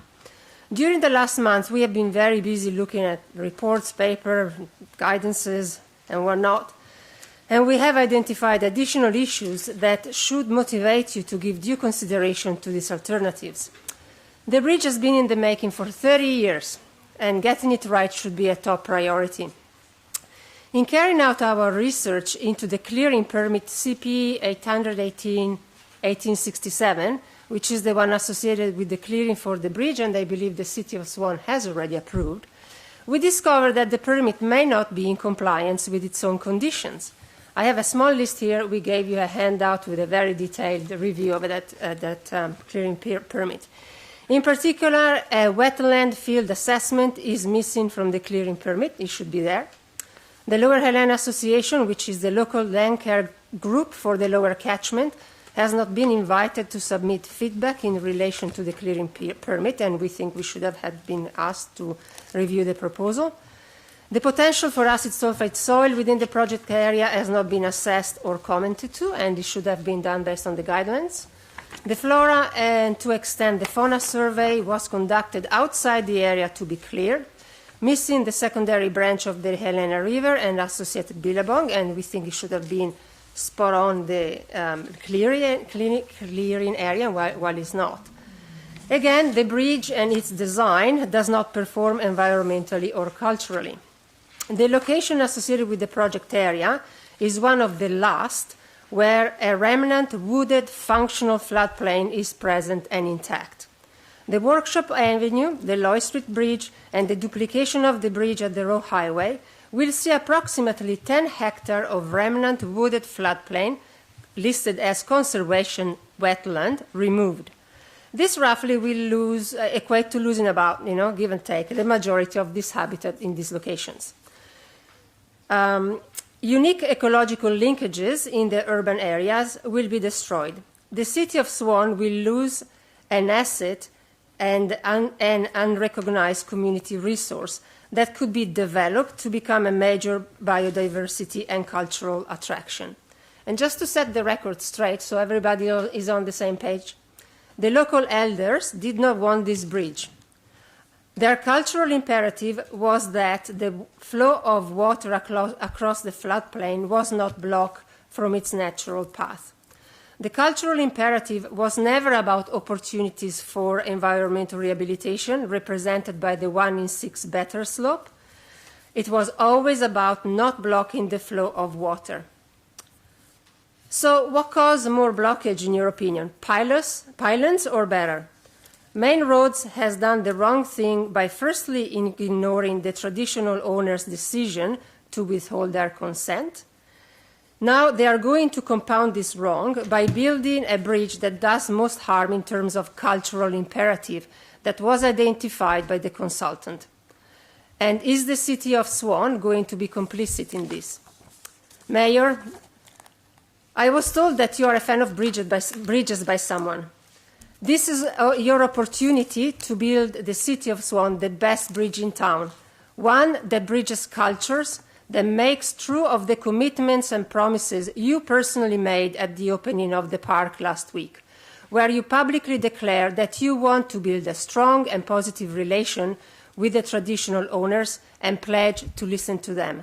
You have 1 minute left, thank you. This is the first bridge you should build, the one that does not crush expectations. I also urge all of you to read for yourself the Aboriginal Heritage Survey for the project and its addendum, and you will see what was said and how this agreement was reached. Councillor, staff and mayor, doing the right thing takes courage, and while it might cost more initially, it will be way cheaper in many other ways. Social license to operate, loss of trust and of political capital, and legacy of what will be left behind is not something that only mining companies should worry about. Thank you for listening. Thank you. Any questions, councillors? Councillor Johnson. Thanks, Mr. Mayor. Yeah, I guess, Marilena, my question would be, what sort of bridge should we build, though?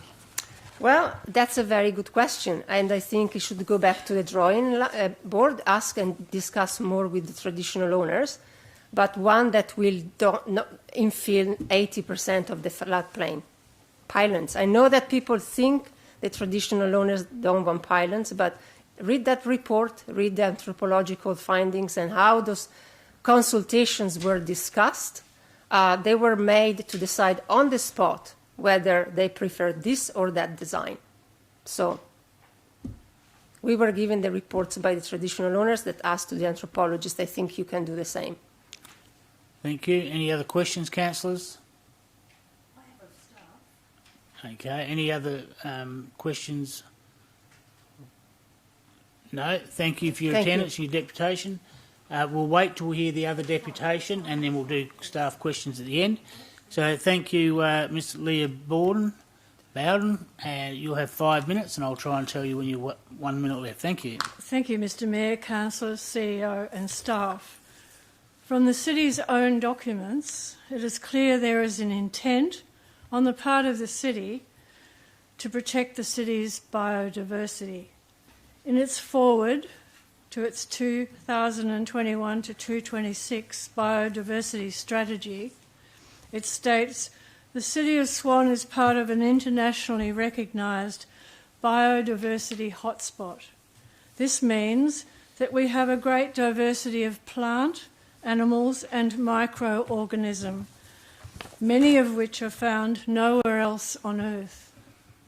And it warns, once lost, this unique biodiversity can never be replaced.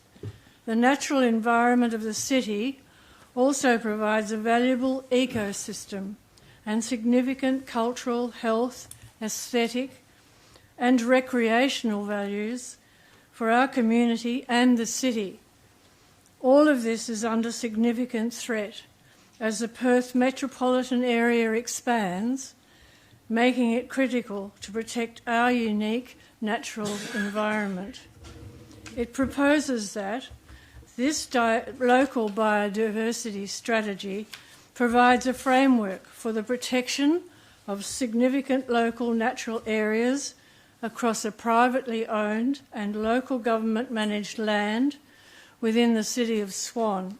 There may be a correction in that, as the WAPC owns most of that part of the catchment area. It proposes mechanisms that will guide the city in future decision-making and development to achieve sustainable conservation outcomes.